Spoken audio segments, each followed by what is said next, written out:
사용하도록 지시하는 등 업무를 방해한 혐의를 받고 있습니다. 질병관리청은 오늘 이달 2일부터 8일까지 외래 환자 1000명당 독감 의심 환자는 7명으로 일주일 전에 7.1명보다 소폭 줄었다고 밝혔습니다. 하지만 유행 기준인 외래 환자 1000명당 4.9명을 크게 넘어서는 수준이라고 설명했습니다.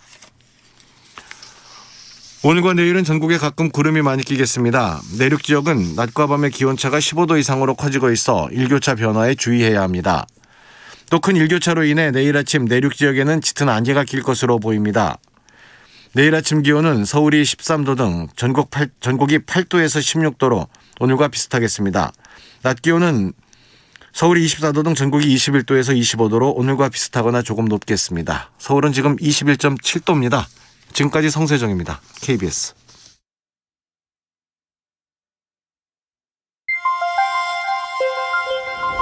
대한민국 중심 채널 KBS 1라디오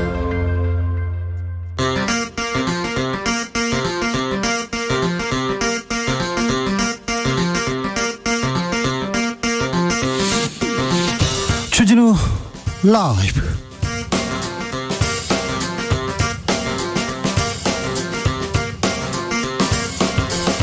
(2022년 10월 14일) 금요일입니다. 안녕하십니까, 주진우입니다. 조선은 일본과 전쟁한 적이 없다. 조선은 일본군의 침략으로 망한 게 아니다. 정진석 국민의힘 비대위원장의 발언이 정치권 흔들고 있습니다. 전 국민 역사 공부하게 만들고 있는데요. 역사학자 전우영 교수는 해방 후 80년간 대일 외교 원칙이 허물어졌다면서 비판하고 나섰습니다. 이 말의 의미 직접 들어봅니다. 서해 공무원 피살 사건과 관련해서 박지원 전 국정원장, 서훈 전 청와대 안보실장 등을 검찰에 수사 요청했습니다. 문재인 정부 핵심 안보라인 대거 수사 대상자가 됐는데요.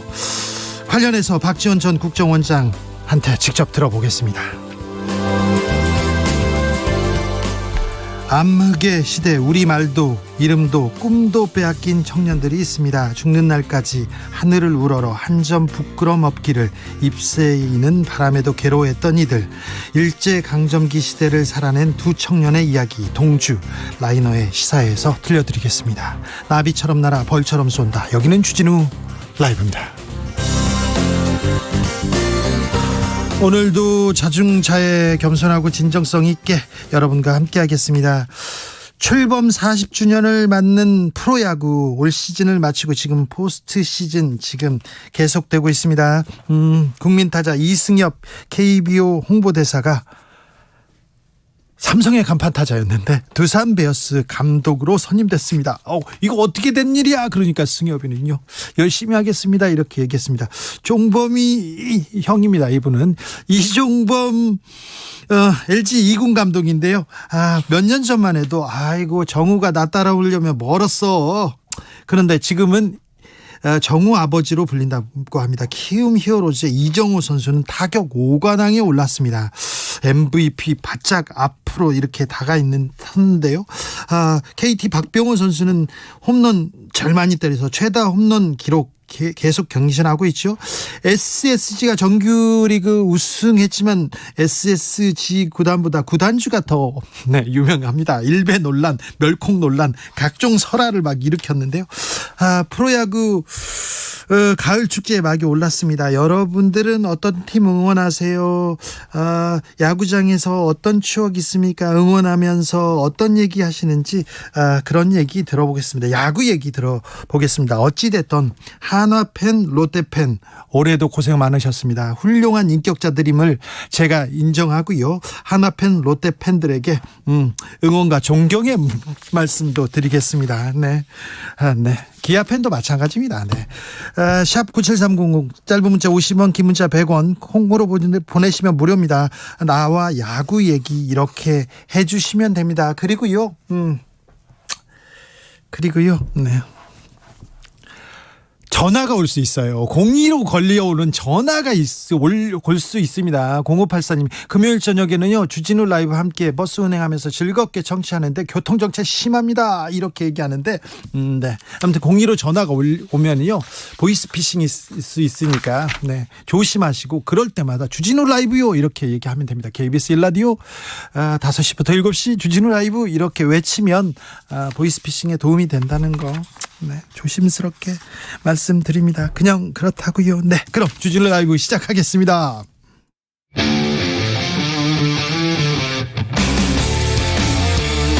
탐사보도 외길 인생 20년. 주 기자가 제일 싫어하는 것은?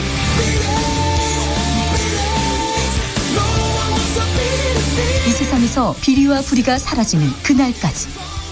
오늘도 흔들림 없이 주진우 라이브와 함께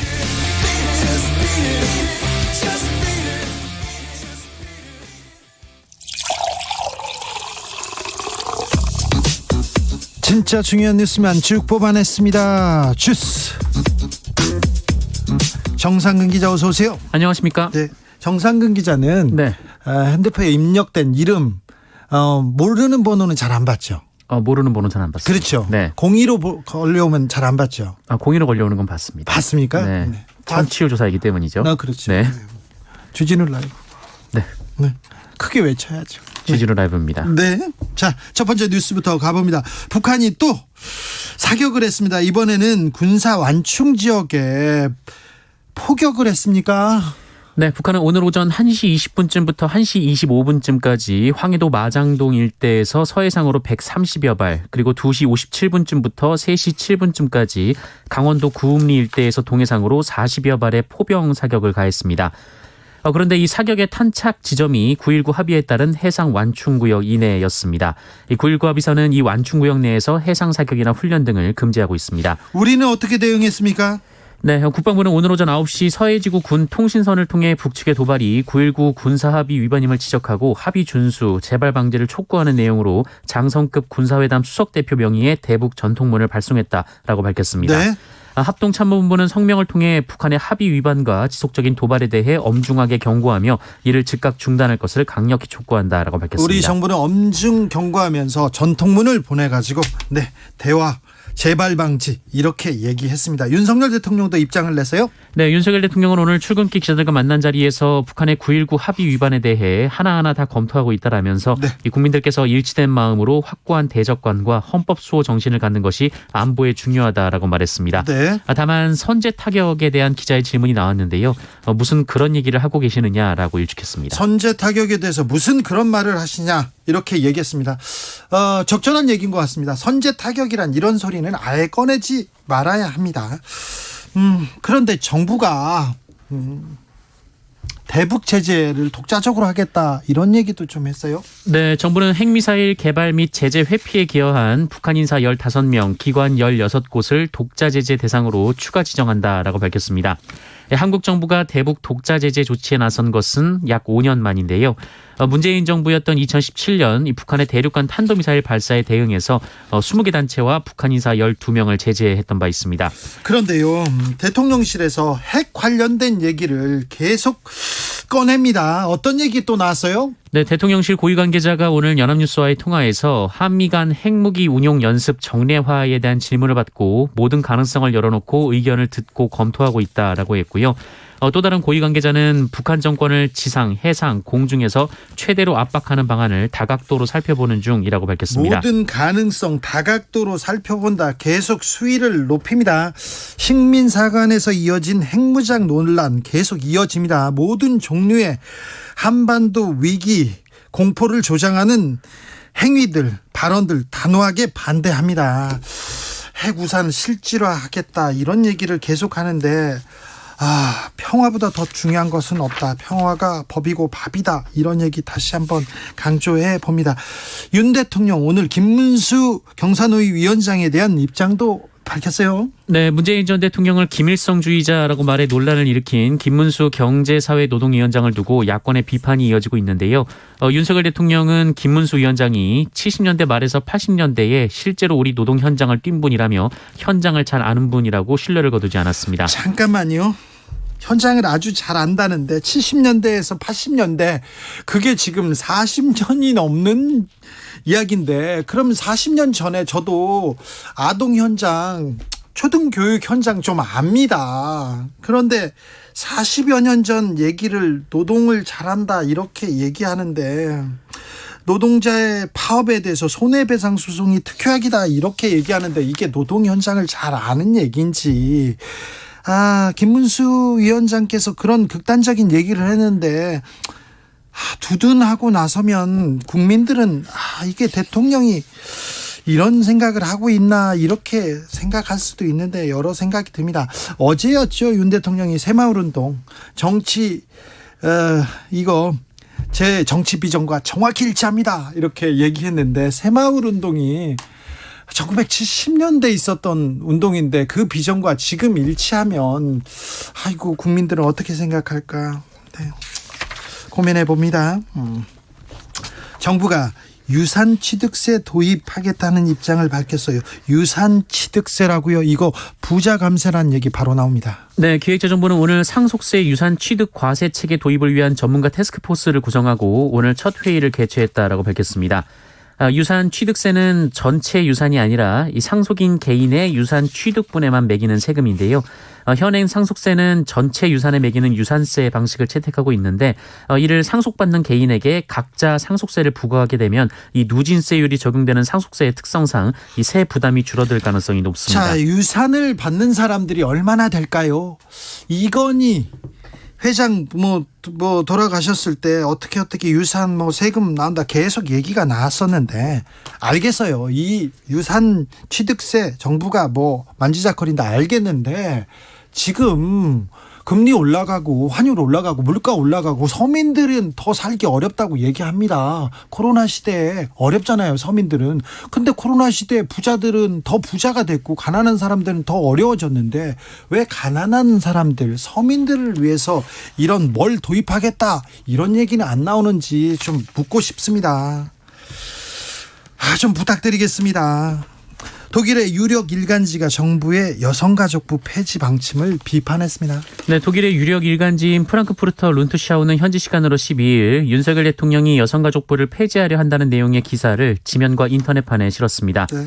경제나 북핵 문제가 아니라 한국의 특정 정책을 서방 언론이 다루는 것은 드문 일입니다. 여성가족부 폐지, 한국이 정치에서 여성 문제를 어떻게 바라보는지는 전 세계에서도 굉장히 집중되는 부분입니다. 그래서 한국같이 지성인들이 많은 한국같이 선진국에서 젠더 갈등을 선거 이슈로 이용한다. 이 부분에 대해서는 굉장한 비판의 칼날이 있었는데 여가부 폐지에 대해서도 세계가 우려하고 있는 거 맞습니다. 해리스 미국 부통령이 여성 평등 얘기를 하지 않습니까? 여가부를 폐지하면서 여성 인권과 평등을 지키겠다. 이게 여성 인권과 평등을 지키기 위해서 여가부 폐지한다는 말을 누가 이해할 수 있을까요? 국민들은 참 어떻게 생각할지. 아무튼 가디언에서도 그리고 미국에서도 여러 언론이 이 문제를 다룬 바 있어요. 네, 가디언은 윤석열 대통령은 젠더 이슈가 부상하며 자신들의 고충이 무시되고 있다고 믿는 젊은 반페미니스트 남성의 강한 지지를 받고 당선됐다라고 평가한 바 있습니다. 네. 경찰이 이준석 대표 검찰에 송치했는데요. 검찰이 바로 수사에 착수했습니다. 네, 경찰은 어제 국민의힘 이준석 전 대표에게 무고 혐의를 적용해 검찰에 넘겼습니다. 이준석 전 대표는 유튜브 채널 가로세로 연구소가 성상납 의혹을 제기하자 이들이 허위 사실을 유포해 본인의 명예를 훼손했다며 고소했는데요. 네. 경찰은 성상납 폭로를 허위 사실 유포라고 볼 수 없다라고 판단했습니다. 그러면 성접대 의혹 실체 있다고 판단했는데 이준석 전 대표의 정치 운명은 어떻게 될지 잠시 후에 저희가 이렇게 자세히 다뤄보겠습니다. 장제원 의원의 아들 실형 확정됐네요. 네, 음주 측정 요구에 불응한 혐의로 기소된 장제원 의원의 아들 장용준 씨가 징역 1년의 실형을 확정받았습니다. 네.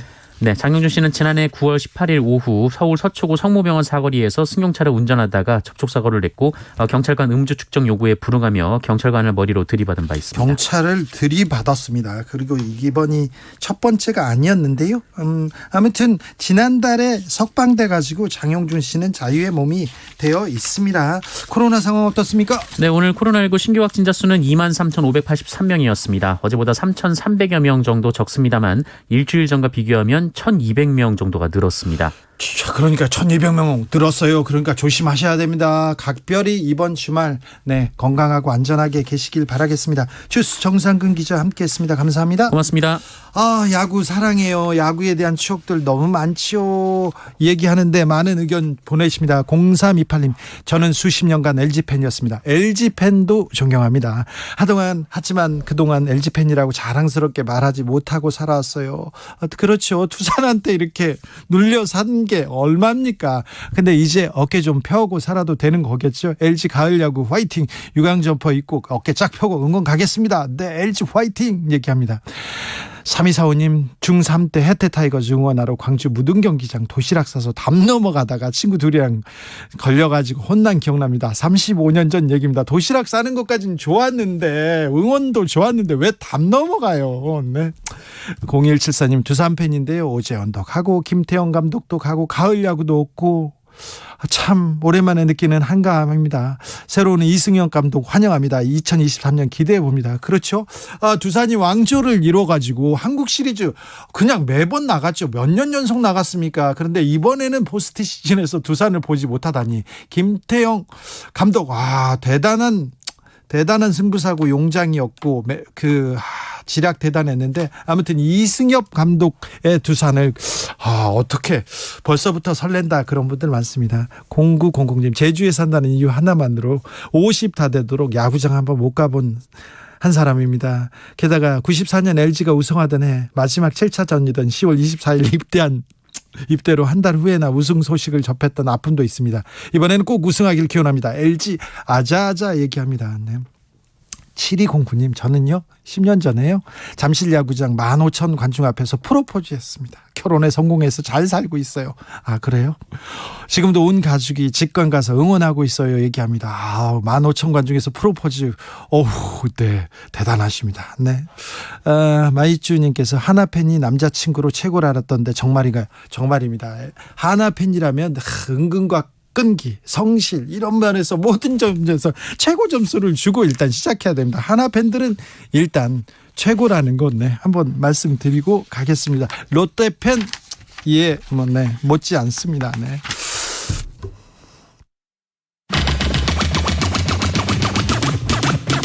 주진우 라이브.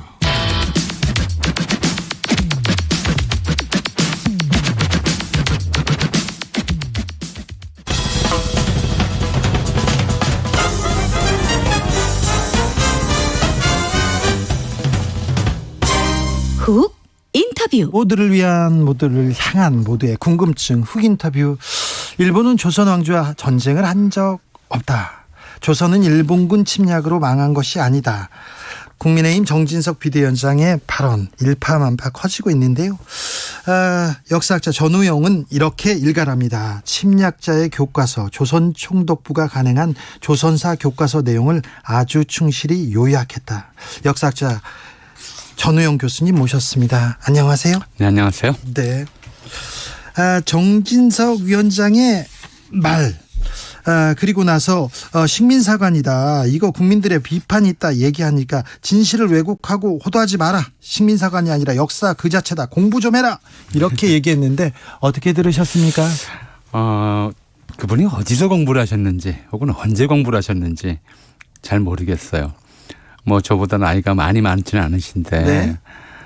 적어도 지금 이제 60대 중반 이하인 사람들은 네. 학교에서 역사 공부를 하면 그렇게 배운 적이 없어요. 그렇습니까? 그런 역사를 우리나라에서 가르친 적이 없죠. 그럼 가정교육을 잘 받으셨나요? 그러니까 이게 독학이거나 네. 아니면 이제 집안에서 배운 가학이거나 이걸로 그러니까 좀 그 비속어를 쓰면 어디서 야매를 배우신 것 같아요. 아니요. 죄송합니다. 비속어 사과하겠습니다. 네. 사과하겠습니다.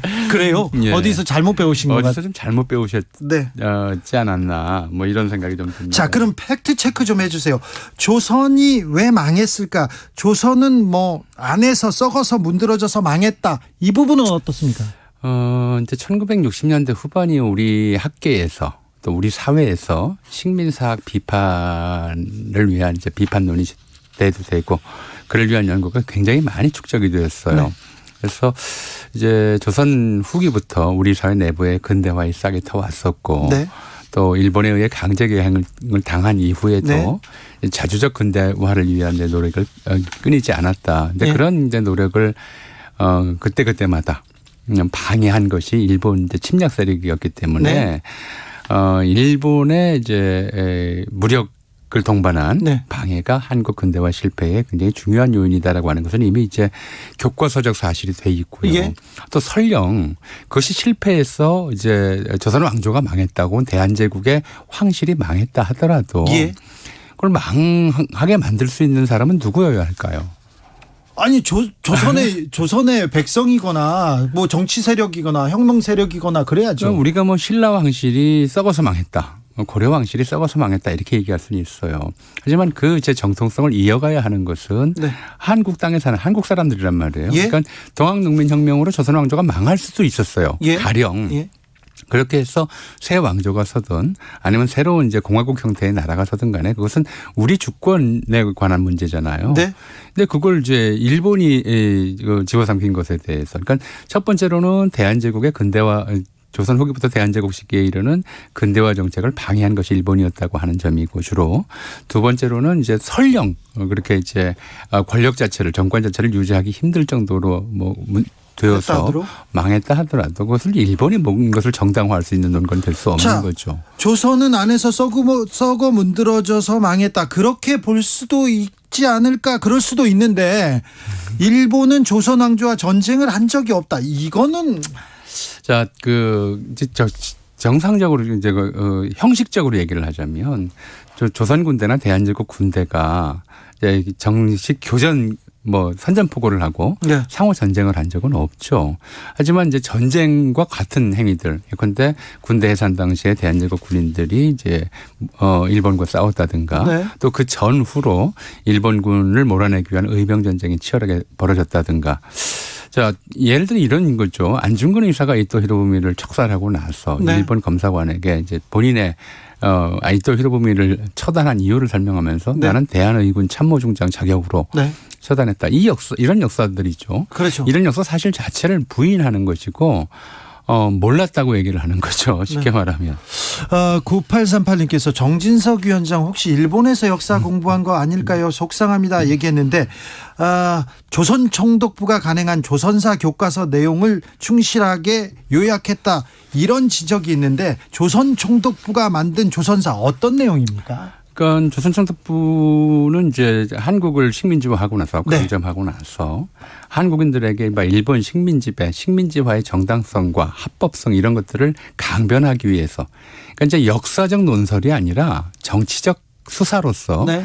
이란 병합의 경위라고 하는 대목을 모든 역사 교과서에 집어넣어요. 앞 대목에. 네. 그게 지금 이제 정진석 씨가 이야기한 내용하고 똑같아요. 네. 아, 그래요? 예. 그러니까 이제 조선 왕조는 이제 비정이라고 당시에 썼는데 일본식 용어로 네. 나쁜 정치죠. 네. 나쁜 정치를 거듭해서 민생을 도탄에 빠뜨리고 문화도 퇴폐하게 만들고 그리고 일본이 선의로서 조선의 독립을 지켜주기 위해서 노력했는데 그 선의를 배반하고 헤이그 밀사 사건에 이제 헤이그에 밀사를 보낸다든지 안중근 의사. 또 안중근 의사가 이토 히로부미를 척살한다든지 일본을 배신하는 행위를 거듭하고 그럼으로써 이제 동양 평화에 화근이 되었기 때문에 일본 천황이 네.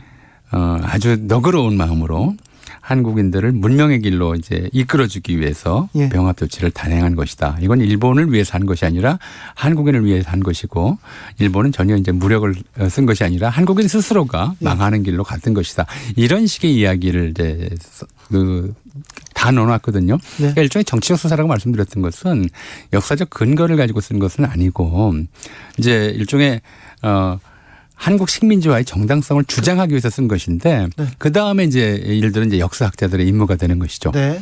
그러니까 일본 관변 역사학자들이 이런 이제 일본인들의 정치적 주장을 정당화하기 위해서 구체적으로 이제 그것이 사실임을 입증하기 위한 역사 연구를 하고 네. 그거를 계속해서 역사 교과서에 채워나가기 때문에 그 시대의 역사를 배운 사람들은 전부 그게 사실인 줄 알고 예. 안중근 때문에 나라가 망했다.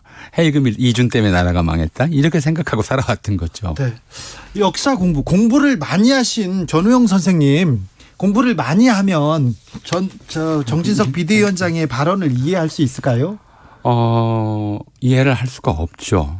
이거는 이제 기본적으로 식민주의, 우리가 이제 인류가 2차 대전 이후에 집단으로 반성했던 식민주의에 대한 반성, 제국주의와 식민주의에 대한 반성이 무엇이었는지, 벌써 이게 한 70년, 80년 됐거든요. 예. 80년 동안 인류 지성사가 이뤄놓은 성과들을 전혀 모르고 있다는 얘기예요.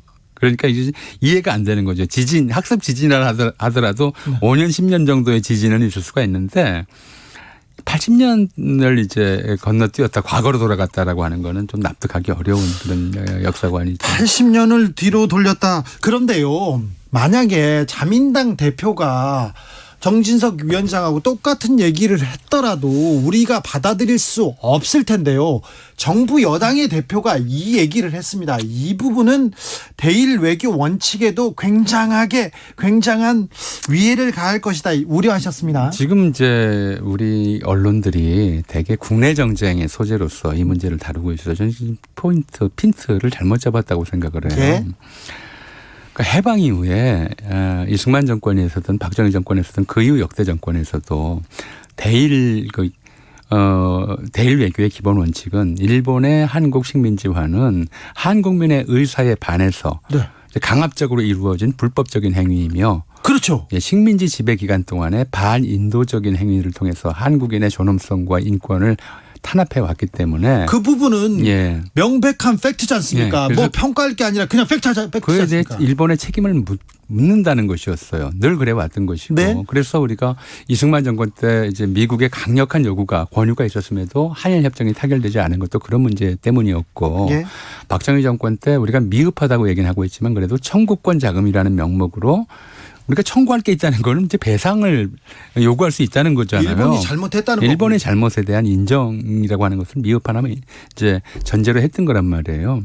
일본이 잘못했다, 강압적이다, 한국민의 의사에 반한 이제 강압적 행위였다라고 하는 것이 전제였어요.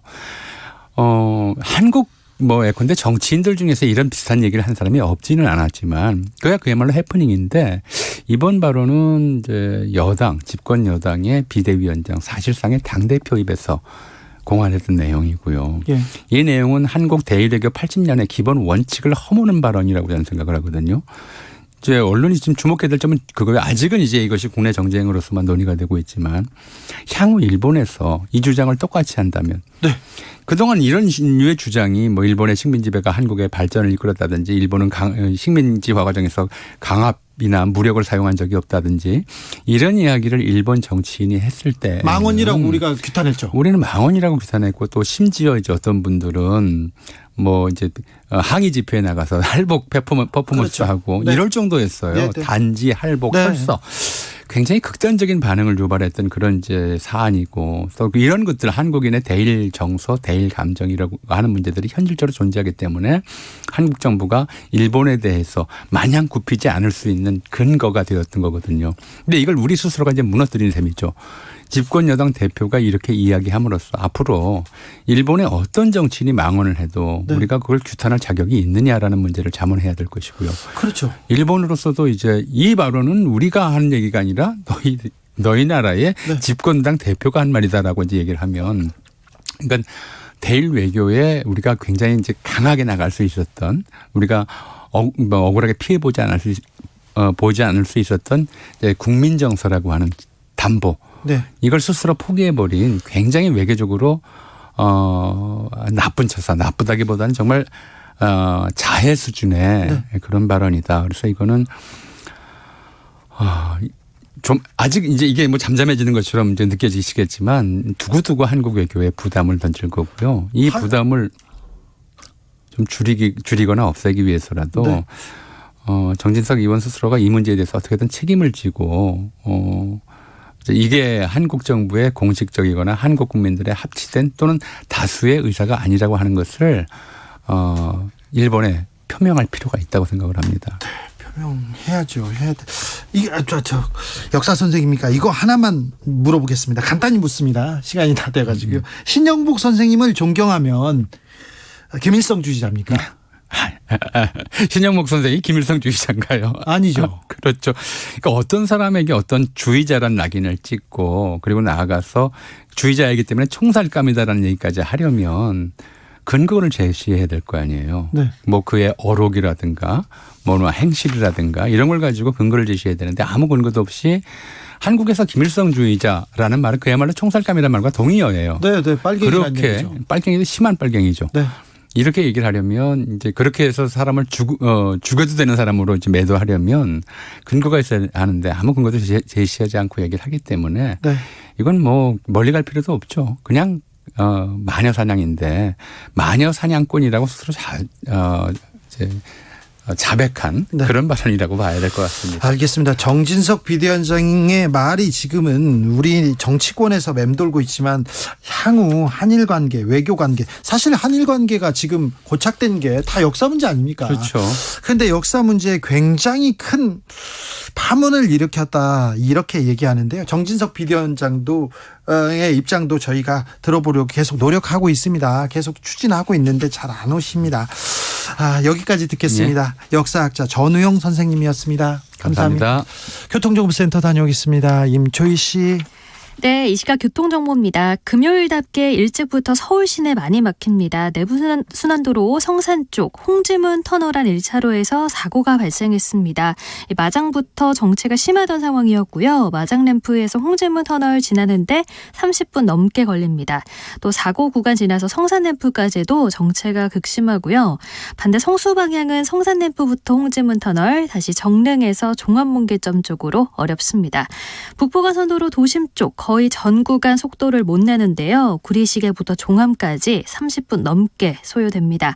동호대교 위에서는 북단에서 남단 쪽으로 한 차로를 막고 작업을 하고 있어서요. 내내 동호로 약수역 부근부터 정체인데요. 약수역부터 동호대교 진입까지는 20분 넘게 필요합니다. 올림픽대로 하남 방향 행주대교에서 가양대교 사이 정체가 심한데요. 난지나들목 부근 2, 3차로 막고 사고 처리 중이라 주변에서 많이 혼잡합니다. KBS 교통정보센터에서 임초희였습니다.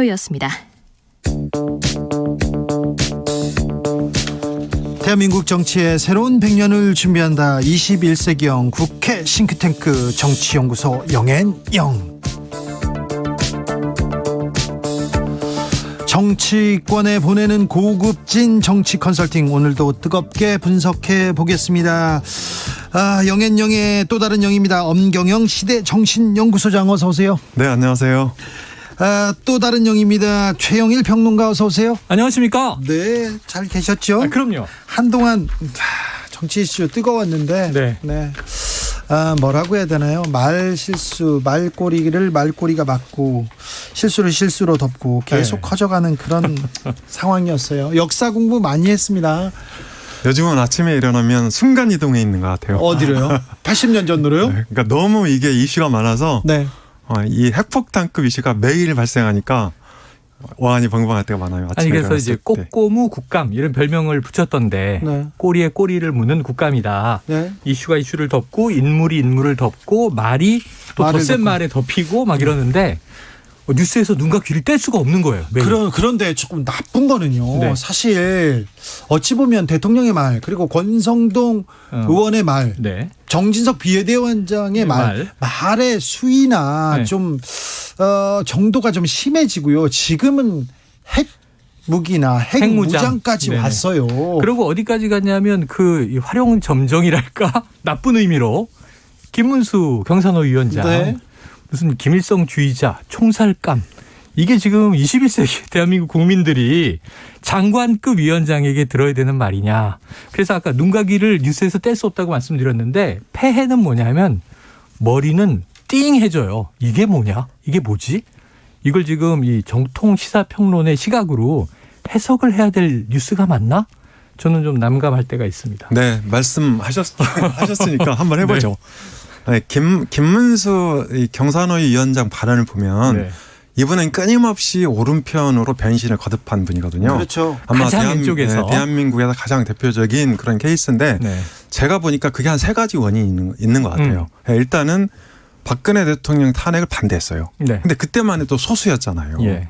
그러니까 소수끼리 계속 뭉쳐가면서 계속 오른쪽으로 가는 거죠. 그리고 두 번째는 태극기 집회를 지속적으로 참여했어요. 네. 주도했죠. 한 3, 4년 계속 네. 참여했단 말이죠. 그리고 하나 더 있는데 이게 굉장히 중요합니다. 유튜브를 계속 활동을 했어요. 본인도 유튜브를 운영을 하고 네.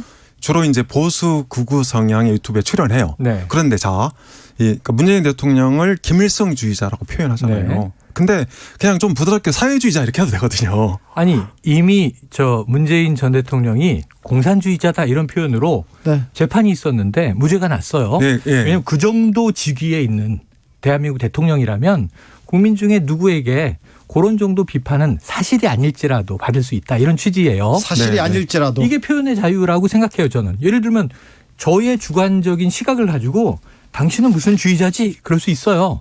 그런 얘기를 또 우리 방송하는 사람들도 많이 듣는데 마르크스가 말이에요. 생전에 무슨 얘기를 했냐면 난 마르크스주의자가 아니란 말이오 이런 얘기를 했어요. 네. 왜 나를 규정짓소 이런 거죠. 레닌이 나 레닌주의자 아니라니까 이러고 살았다니까요. 네, 그래서 근데 제가 이제 맞아 말씀을 드리면 이데올로기로 규정을 하는 거죠. 네, 제가 이제 맞아 말씀을 드리면 그러니까 뭐 사회주의자 이렇게 부드럽게 표현할 수 있는데 왜 하필 김일성주의자냐. 네네. 그리고 이제 총살감이라고 말씀하셨잖아요. 근데 그냥 부드럽게 사법 처리감이라고 하면 되잖아요. 아니 부드럽게나 이렇게 좀 융통성 있게 말을 할 수 있는 분이 아니세요. 네, 그래서 이제 왜 그런 현상이 벌어졌냐면 이렇게 말을 해야 네. 유튜브 구독자가 들어와요. 그렇죠. 그리고 특성이 돈을 있죠. 줍니다. 네, 그리고 돈을 줍니다. 슈퍼챗, 후원금. 네. 그래서 이분이 그런 유튜브, 극우 유튜브에 굉장히 지금 이렇게 습관이 돼 있는 거예요. 아. 그래서 제가 보기에 이날 이제 국정감사 때도 물론 민주당 의원도 그걸 딱 유도를 했어요.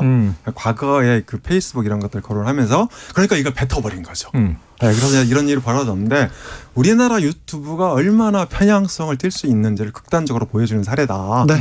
그렇게 생각을 합니다. 그런데 문제는 이분이 장관급 그리고 경산호위 위원장이라는 거 있습니다. 오늘 대통령이 네. 더 나쁜 거는 뭐냐면은 대통령이 여기에 대해서 얘기 안 할 수가 없는데 네. 대통령이 뭐라고 했냐면 현장을 가장 잘 아는 분이다 이렇게 얘기했어요. 노동운동가 출신이기 때문에 그러면 이게 수습이 안 됩니다. 네, 맞습니다. 그런 부분이 있는데, 그러니까 제가 보기에 이것은 바로 인사검증에서 문제가 생긴 거다. 그러니까 예전에 청와대 때 민정수석실에서 인사검증했잖아요.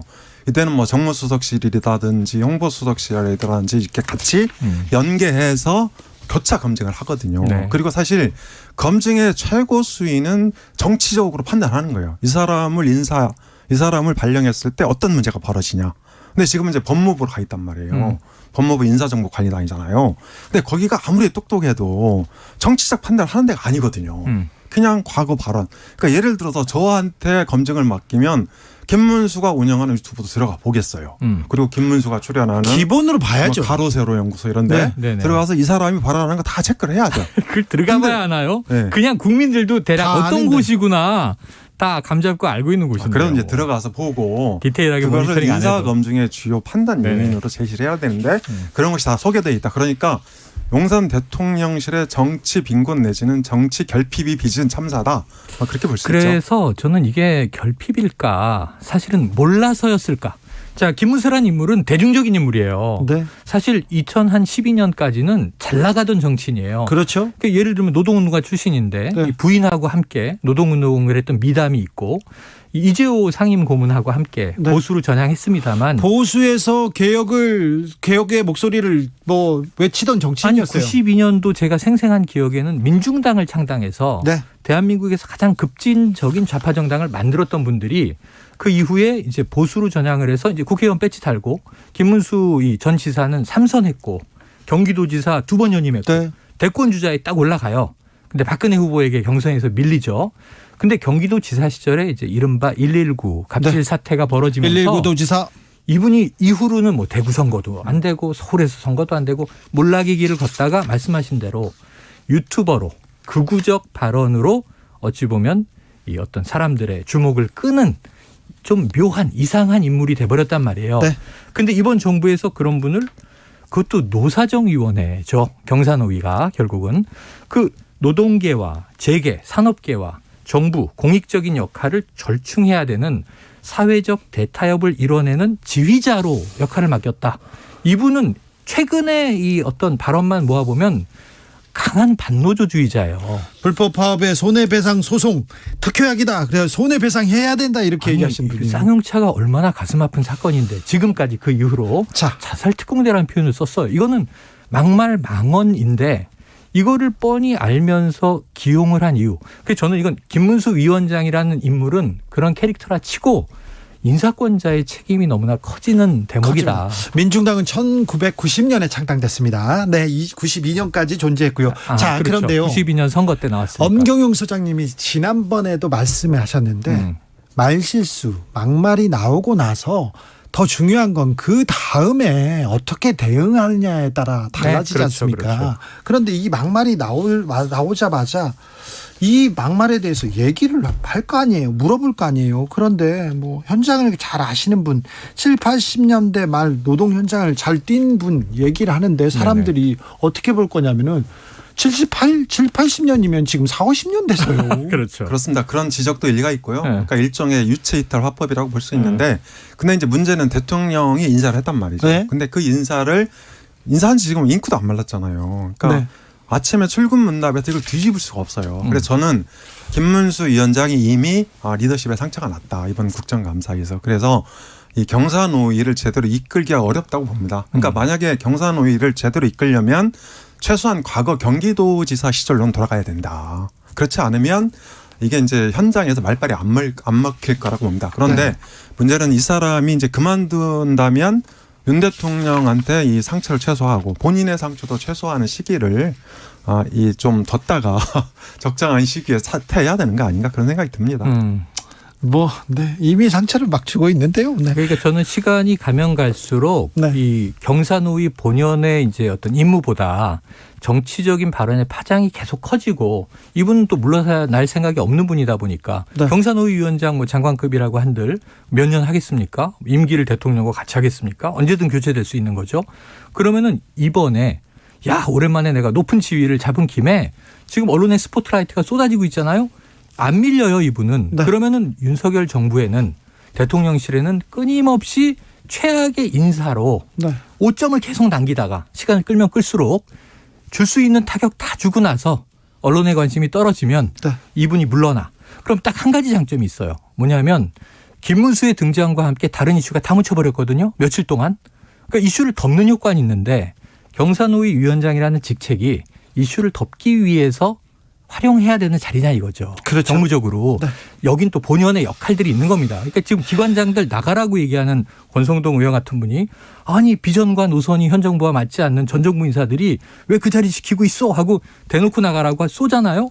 그럼 지금 있는 인물들은 현 정부와 비전과 노선 국민들을 위해 공익에 봉사하겠다는 뭔가 공유하고 있냔 말이죠. 그런데요. 그러니까 김문수 위원장이 막말을 계속하면서 그러니까 자기 스포트라이트, 자기 정치를 할 만큼 지금 여건 사정이 녹록지 않아요. 그러니까 윤석열 대통령 지지율도 굉장히 안 좋고 또 이제 최근에 그러니까 오늘 그 여론조사 나온 거 보면은 국민의힘 지지율도 빠지고 있어요. 네, 그러니까 이를테면 이 윤 대통령과 국민의힘 지지율이 서로 주고받으면서 역시너지가 발생하고 있단 말이죠. 이런 상황에서 이 김문수 위원장이 정말 윤 대통령의 국정 성공과 이 국민의힘의 총선에서 승리를 바란다면 저는 생각을 달리해야 된다고 봅니다. 그러니까 지금 60대 이상으로 점점 고립되고 있거든요. 이게 이제 과거 자유한국당 시절에 이 국민의힘이 60대 이상에서만 지지기만 갖고 있었어요. 그런데 그분이 지금 정권 윤석열 대통령을 생각하고 그럴까요?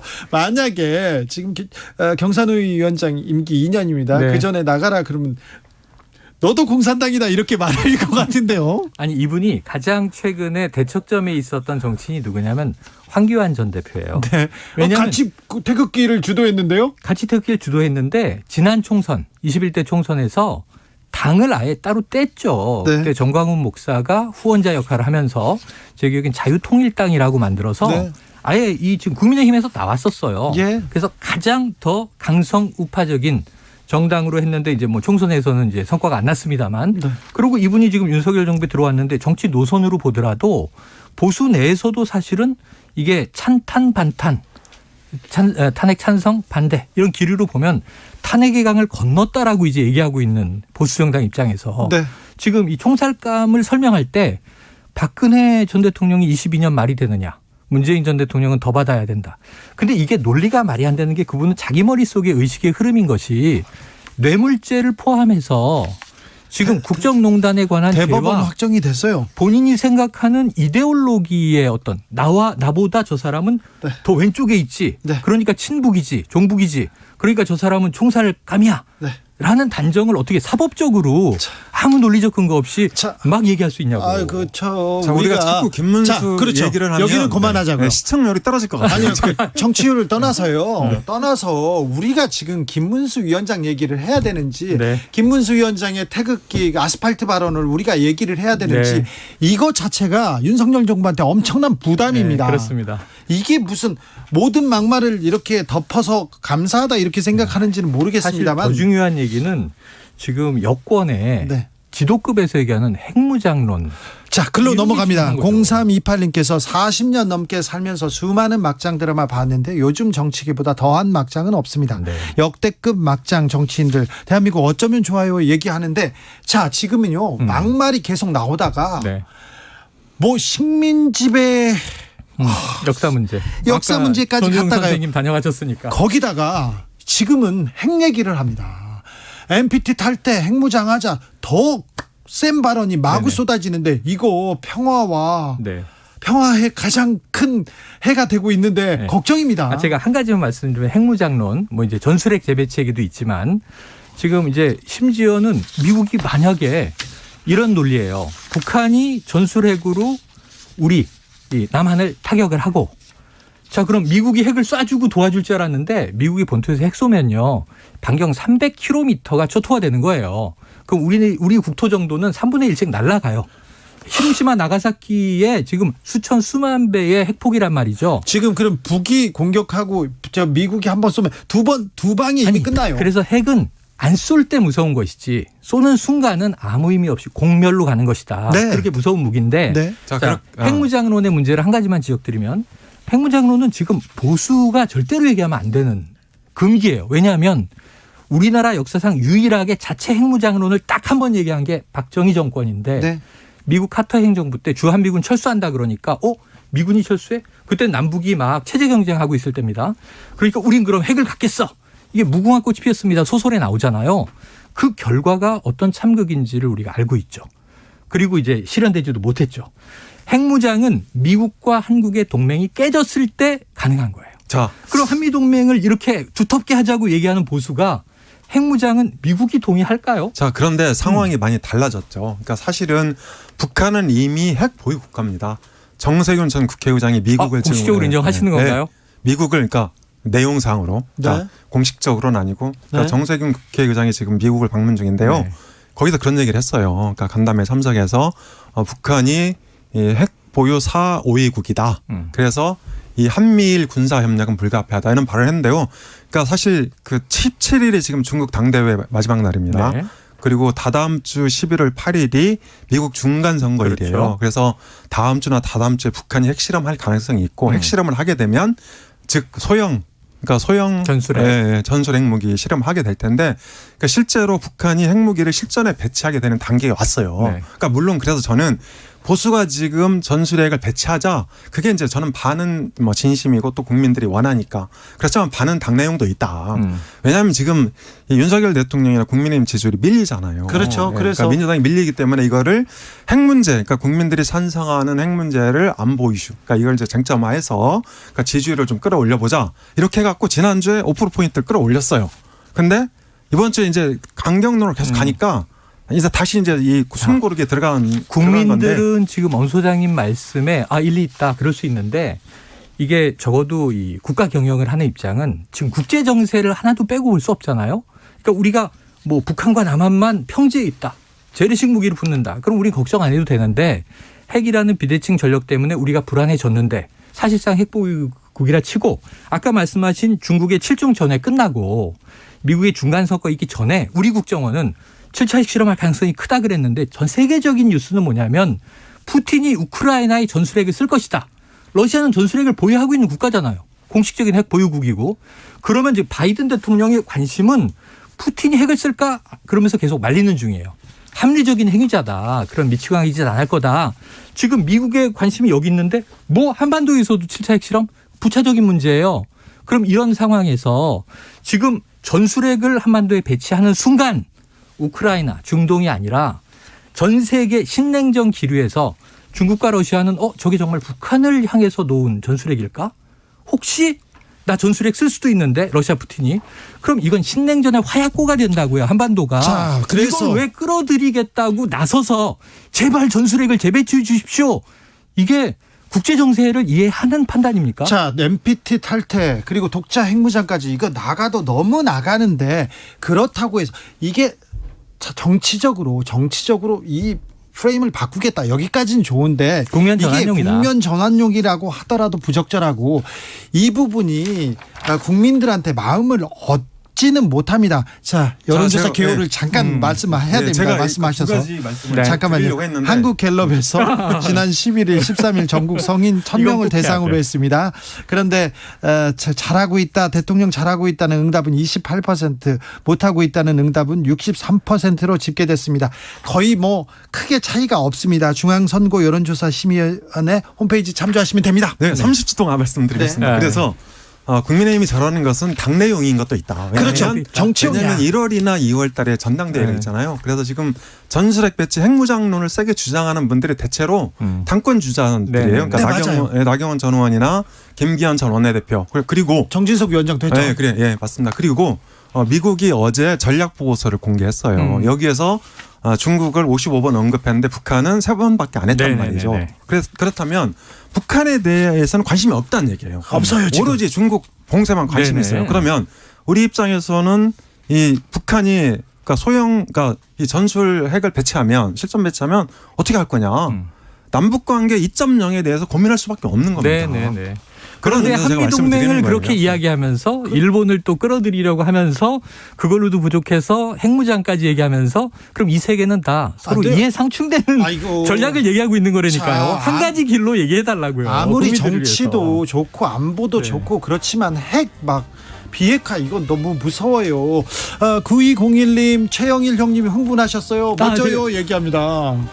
네, 항상 흥분했네. 차분합니다.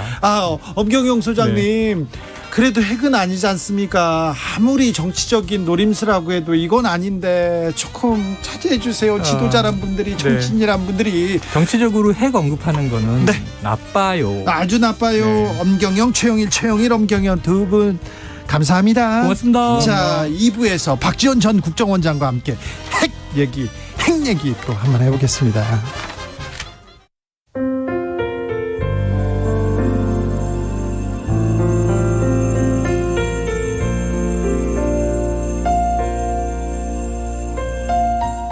KBS 라디오 연중기획 희망충전 대한민국 503번째 이야기. 안녕하세요. 아나운서 이연주입니다. 나는 왜 아빠가 없어요? 아빠 얼굴이 보고 싶어요.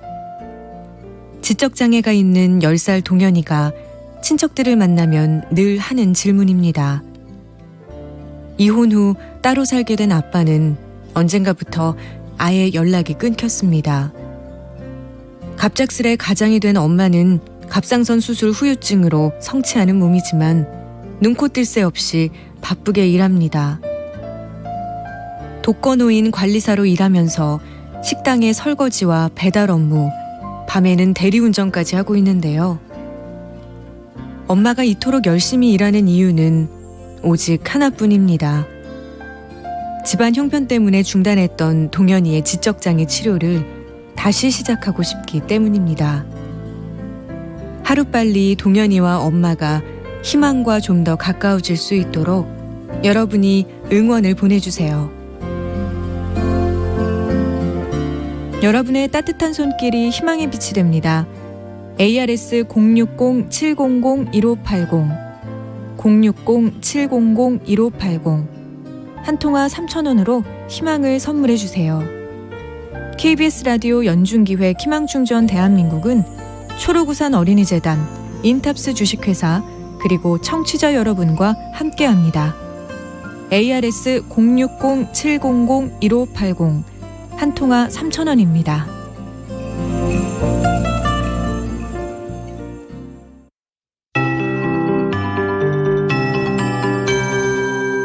KBS 58분 날씨.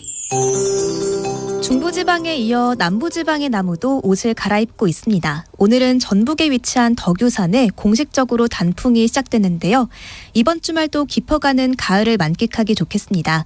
하늘에 높은 구름만 지나며 쾌청하겠고요. 미세먼지 걱정도 없겠습니다.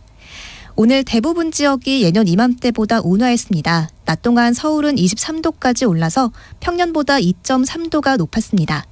내일 기온은 오늘과 비슷하거나 약간 높겠습니다. 아침에 서울, 광주 13도, 대전 12도, 부산 16도 안팎에서 출발하고요. 한낮에 서울과 부산이 24도, 춘천, 대전 23도, 광주는 25도 안팎까지 오르겠습니다. 나들이 가실 땐 큰 일교차에 유의해 주시고요. 전남과 제주도에서는 강한 자외선에도 대비하시는 게 좋겠습니다. 한편 밤사이 내륙엔 안개가 짙어지겠습니다. 내일 새벽부터 아침 사이 내륙 곳곳의 가시거리가 200m 미만으로 짧아질 텐데요. 주말 아침 이동하실 때 주의하시기 바랍니다. 제주도 산지는 일요일 저녁부터 월요일 새벽 사이 5mm 미만의 비가 살짝 지나겠고요. 다음 주 초반 전국적으로 반짝 추위가 찾아오겠습니다. 특히 월요일 낮부터 기온이 뚝 떨어질 전망입니다. 지금 서울의 기온은 20.1도, 습도는 61%입니다. 박다효입니다.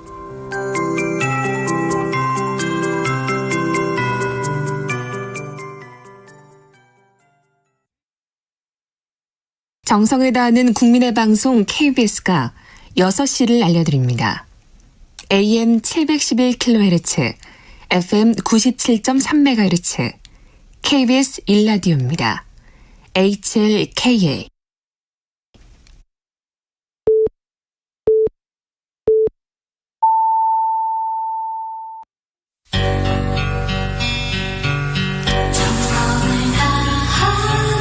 정성을 다하는 국민의 방송 KBS 주진우 라이브. 그냥 그렇다고요. 이 시각 라디오 정보센터 뉴스입니다. 북한이 밤사이 위협성 비행과 포병 사격, 탄도미사일 발사 등 동시다발적 무력 시위를 벌였습니다. 우리 정부는 5년 만에 대북 추가 독자 제재에 나서기로 했습니다. 더불어민주당 이재명 대표는 경제와 민생 위기로 정말 어려운 상황이 펼쳐지고 있다며 정부와 여당은 내부 결집용 안보 포퓰리즘에 집중하는 것 같아 참으로 안타깝다고 말했습니다. 서해 공무원 피격 사건을 감사 중인 감사원은 국방부와 해경이 고 이대준 씨가 실종된 뒤에 중국 선박에 발견됐다 다시 표류한 정황을 포착하고도 은폐했다는 판단을 내린 것으로 나타났습니다. 더불어민주당은 감사원이 어제 발표한 서해 공무원 피격 사건 감사 결과에 대해 정권의 무능을 감추기 위한 파렴치한 정치 감사라며 법에서 주어진 모든 대응 방안을 강구하겠다고 밝혔습니다. 지금까지 라디오 정보센터 조진주였습니다.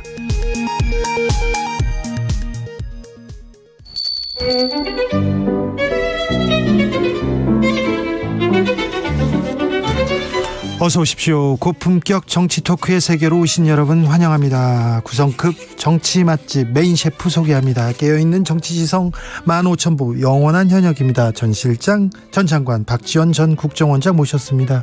어서 오세요. 목포 항구축제가 지금 시작됐고. 아, 그래요? 예, 가시세요. 아, 그렇습니까? 가시면은 맛집에 기가 막힌 음식도 있고. 지금 뭐가 맛있습니까? 지금 게장. 게장이요? 예. 알겠습니다. 게장. 장터라고요. 네. 게장 최고로 합니다. 알겠습니다. 원더시면 다 맛있어요. 아, 그렇죠. 계산해볼까? 18,000원, 23,000원, 22,000원. 목포는 다 맛있어요. 알았어. 아니, 지금 목포 맛있다 이 얘기할 때가 아니에요. 아니, 지금 서해 공무원 피살 사건으로. 아니, 자, 그 원장님. 서해 피살 사건, 뭐 김문수, 정진석, 뭐 이런 거 해봐야 뭐 하겠어요? 저 사람들한테 뭘 기대해요? 아니 그래도 그러니까 재밌는 농담이나 따먹자고. 아이고 아닙니다. 아무튼 오케이 하세요. 목포 항구 축제는 오늘부터 주말까지 목포항과 사막도 일원에서 열린다고 합니다. 원장님, 자 서해 공무원 피살 사건으로 이 조사 받으셨습니까? 연락 받으셨습니까? 안 받았어요. 안 받았어요? 네. 조사한다던데 검찰이 부른다던데요? 저도 이 감사원의 보도 자료를 보고 네. 검찰의 수사 속도가 붙겠구나라고 네. 했는데 어제 중앙지검 3차장이 기자들 티타임을 가졌는데 그 정보는 자리에서 아주 많아요. 정보는. 네. 이 대통령 기록관을 지금 계속 한 2, 3주 더 압수수색을 한대요. 네. 그러니까 지금 자기들이 못 찾는 거예요. 아 그래요? 못 찾는 게 당연해요. 없어요. 없어요? 예, 문재인 대통령. 문재인 대통령 빠졌더라고요? 그러니까요. 문재인 대통령 서훈실장이 박지원한테 지시 안 했어요. 그래요? 없으니까 못 찾는 거예요. 아 그렇습니다. 그런데 아무튼 문재인 대통령 빠졌죠. 네. 제가 상당한 위치에 있는 뭐 직접 정부에는 아니지만은 분을 만났어요. 네. 그랬더니 윤석열 정부에서는 결국 보수 꼴통들이라도 집결시켜야 자기가 살 수 있다. 네. 거기서 쫓아내려고 한대요. 네. 그래서 문재인, 네. 서훈, 박지원을 구속시켜야 된다. 이런 거였는데 네. 그래서 서해, 동해 이 사건을 파헤쳐 놓고 보니까 없다는 거예요. 그래서 문재인 대통령은 또 무섭고 예. 청계천 집회가 매주 늘어나잖아요. 네. 광화문 집회 지난번에 3만 됐는데 22일 날 100만이 모여요. 아이고 자, 네. 예. 네.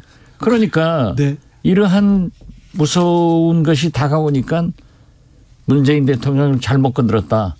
그리고 실제로 없으니까 뺀다고 그랬는데 그래서 제가 그쪽 분한테 얘기를 했어요. 내가 들어보니까 문재인 대통령은 뺀다 간다. 예. 그랬더니 어제 감사원 보고서에 문재인 대통령 고발 뺐잖아요. 네. 그리고 저는 행복해요. 왜요? 불법 감사, 즉 감사위원회의 결의를 지키지 않은 감사. 네. 그리고 감사위원회의 결의를 거치지 않은 중간 발표. 보도자료는 증거 능력이 없습니다. 만약에 제가 기소된다면은 증거 능력을 배척할 수 있죠. 네. 그런데 그 감사원의 보도자료를 보니까 너무나 I am so happy. 너무 행복해요. 다 엉터리예요. 다 엉터리. 그 전부 제 말은 또 없어요. 그래요? 그래서 저희 변호사하고 저희 보좌관이 이 얘기 하지 마라. 알겠어요. 너무 자세히 얘기했다는 검찰이 또 다른 걸로 찾는다. 알겠어요. 네. 알겠어요. 묻지 마세요. I'm happy라고 하는데 뭐 좀 약간 뭐 연기 같아요. 뭐 그렇게 좋을 일은 아닌 것 같은데. 아니죠. 아니 지금 보세요. 네. 윤석열 대통령이 미안한 얘기입니다만은 KBS하고는 좀 다르니까 MBC 시청률을 최고로 올리고. 그러니까요. 박지원을 현역 정치인으로 돌아오게 하고. 네. 전현희 네. 국가권익위원장을 가장 투쟁하는 네. 탄압받는 네. 정치인으로 부각시켜주고 있잖아요. 네. MBC 박지원 전현희가 뜨고 있습니다. 네. 그렇잖아요. 아, 그러니까 해피하다. 그렇죠. 네, 알겠어요. 네, 그것도 뭐 저는 정치 현장으로 오지 않고 네. 진짜 회고록을 네. 한길사하고 같이 준비를 했어요. 예. 오늘 또 한길사 김원호 대표가 전화 와서 네. 지금 내가 그거 쓰고 있을 때가 시간이 아니다. 지금 뛰어야 나는 된다. 현업에서 뛴다. 네. 그러고 했으니까. 알겠습니다. 네. 알겠습니다. 김문수 또 그걸 왜 위원장 이은재 전 의원이 돌아오는 거는 어떻게 봐야 됩니까? 그러니까 제가 말씀드렸잖아요. 극우 보수 극렬한 사람들만 모아가지고 태극기 부대 약 30 내지 35% 집도끼로 정치를 하겠다. 대통령을 하겠다. 어려우니까 지금 지지율도 어렵고 그러니까 지지율을 결집시켜서 자기 지지층만 가지고 정치를 하겠다 이렇게 그렇죠. 생각합니까? 그러니까 보수층에서는 왜 우리가 대통령 만들어주니까 예. 준비도 없는 당신을 대통령 만들어주니까 문재인 서훈 박지원 구속하지 않느냐. 그래서 이 일을 벌려놓고 보니까 없어. 네. 그러니까 또 문재인 대통령을 건드려 놓으니까 너무 복잡해지고 시끄러우니까 네. 문재인 뺀다 하니 딱 빠졌어요. 예. 알겠습니다. 네. 그러니까 그 사람들하고 같이 가는 거예요. 예. 네, 알겠습니다. 전 국정원장의 냉철한 분석인지는 잘 모르겠으나 정치 구단에 또 지금 정확한 저는 국정원장으로 하는 게 아니라 네. 지금 현역 정치인으로 얘기하는 거예요. 알겠습니다. 현역 정치인 박지원의 얘기를 지금 듣고 있습니다. 현역입니다. 현역입니다. 자, 전 국정원장의 냉철한 분석도 좀 물어보겠습니다. 한미일 군사동맹은 필요합니까? 지금 한미일 군사 협력이 필요하지 동맹은 아닙니다. 그렇습니까? 네. 그래서 윤석열 대통령도 한미 군사 동맹이라는 얘기는 안 쓰더라고요. 네. 한미 동맹을 쓰고 네. 한미일 협력을 해야 된다. 그렇게 얘기합니다. 그렇죠. 네. 그러니까 굉장히 한일 관계에 대해서는 조심해야 돼요. 네. 네.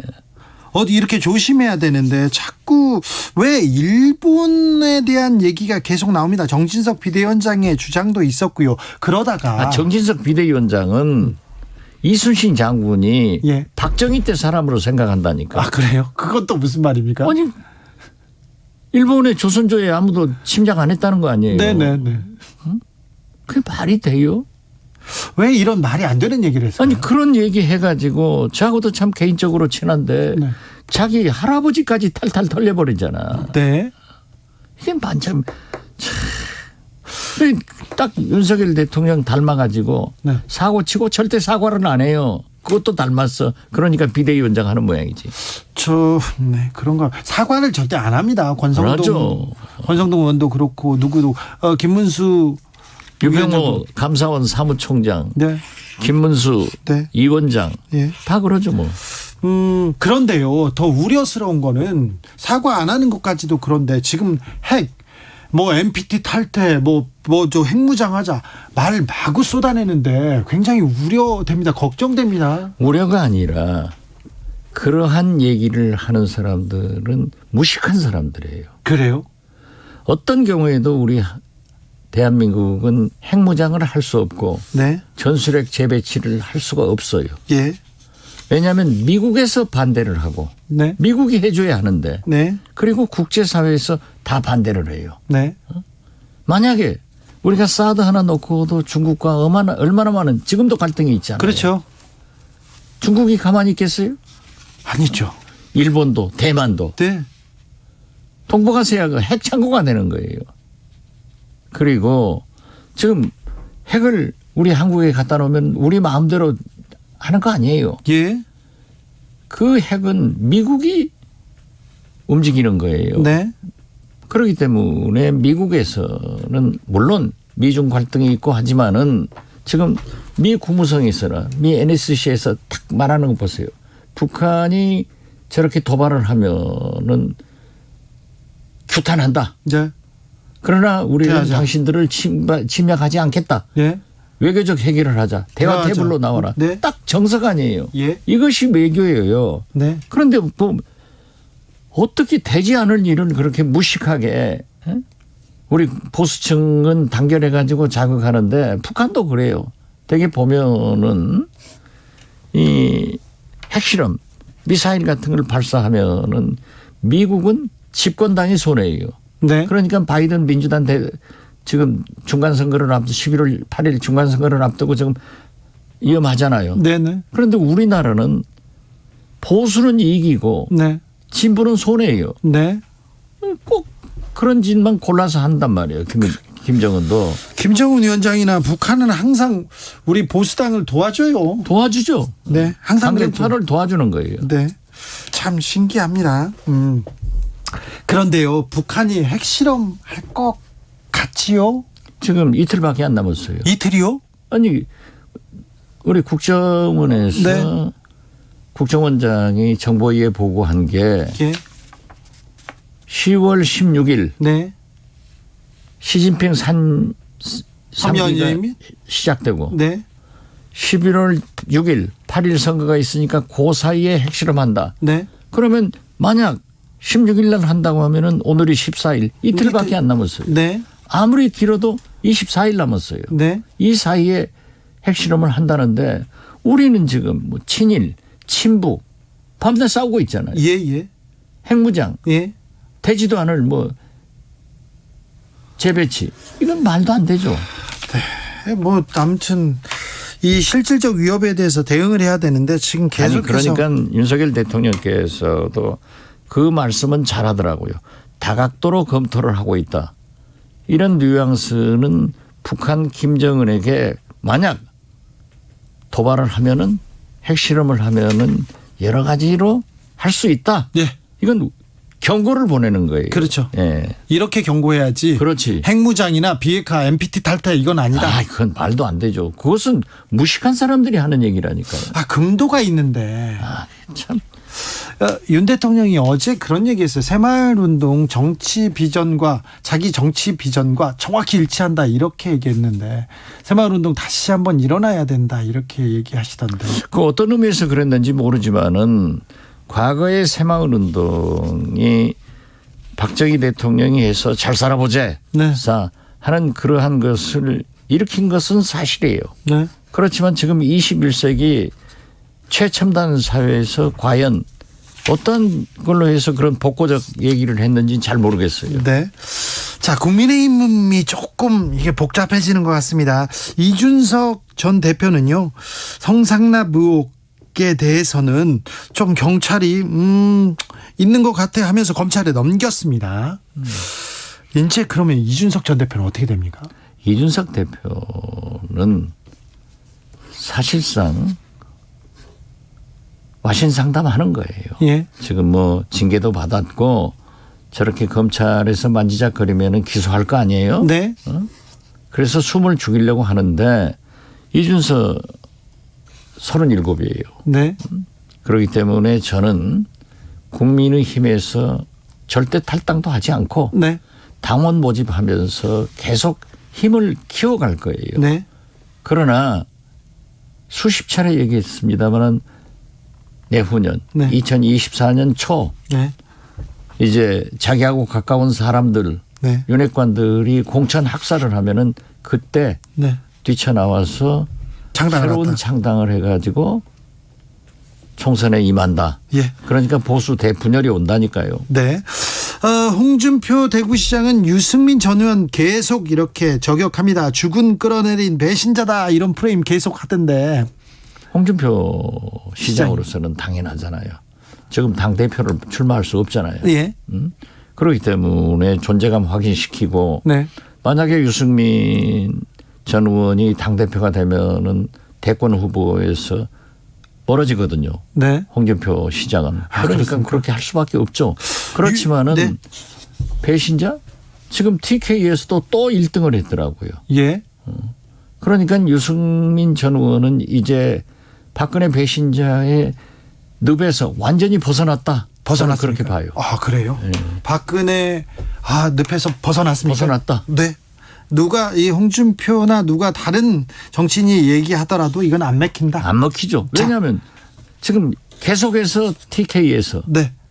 TK에서 배신자라고 했잖아요. 네. 그런데 TK 여론이 바뀌고 있다. 1등 났잖아요. 계속. 네. 유력 당대표 후보였던 나경원 전 의원은 장관급 그러니까 저출산 고령사회위원회 부위원장을 맡았습니다. 이거는 어떻게 보십니까? 뭐 여러 교육부 총리, 복지부 장관 여러 하마평만 있더니 네.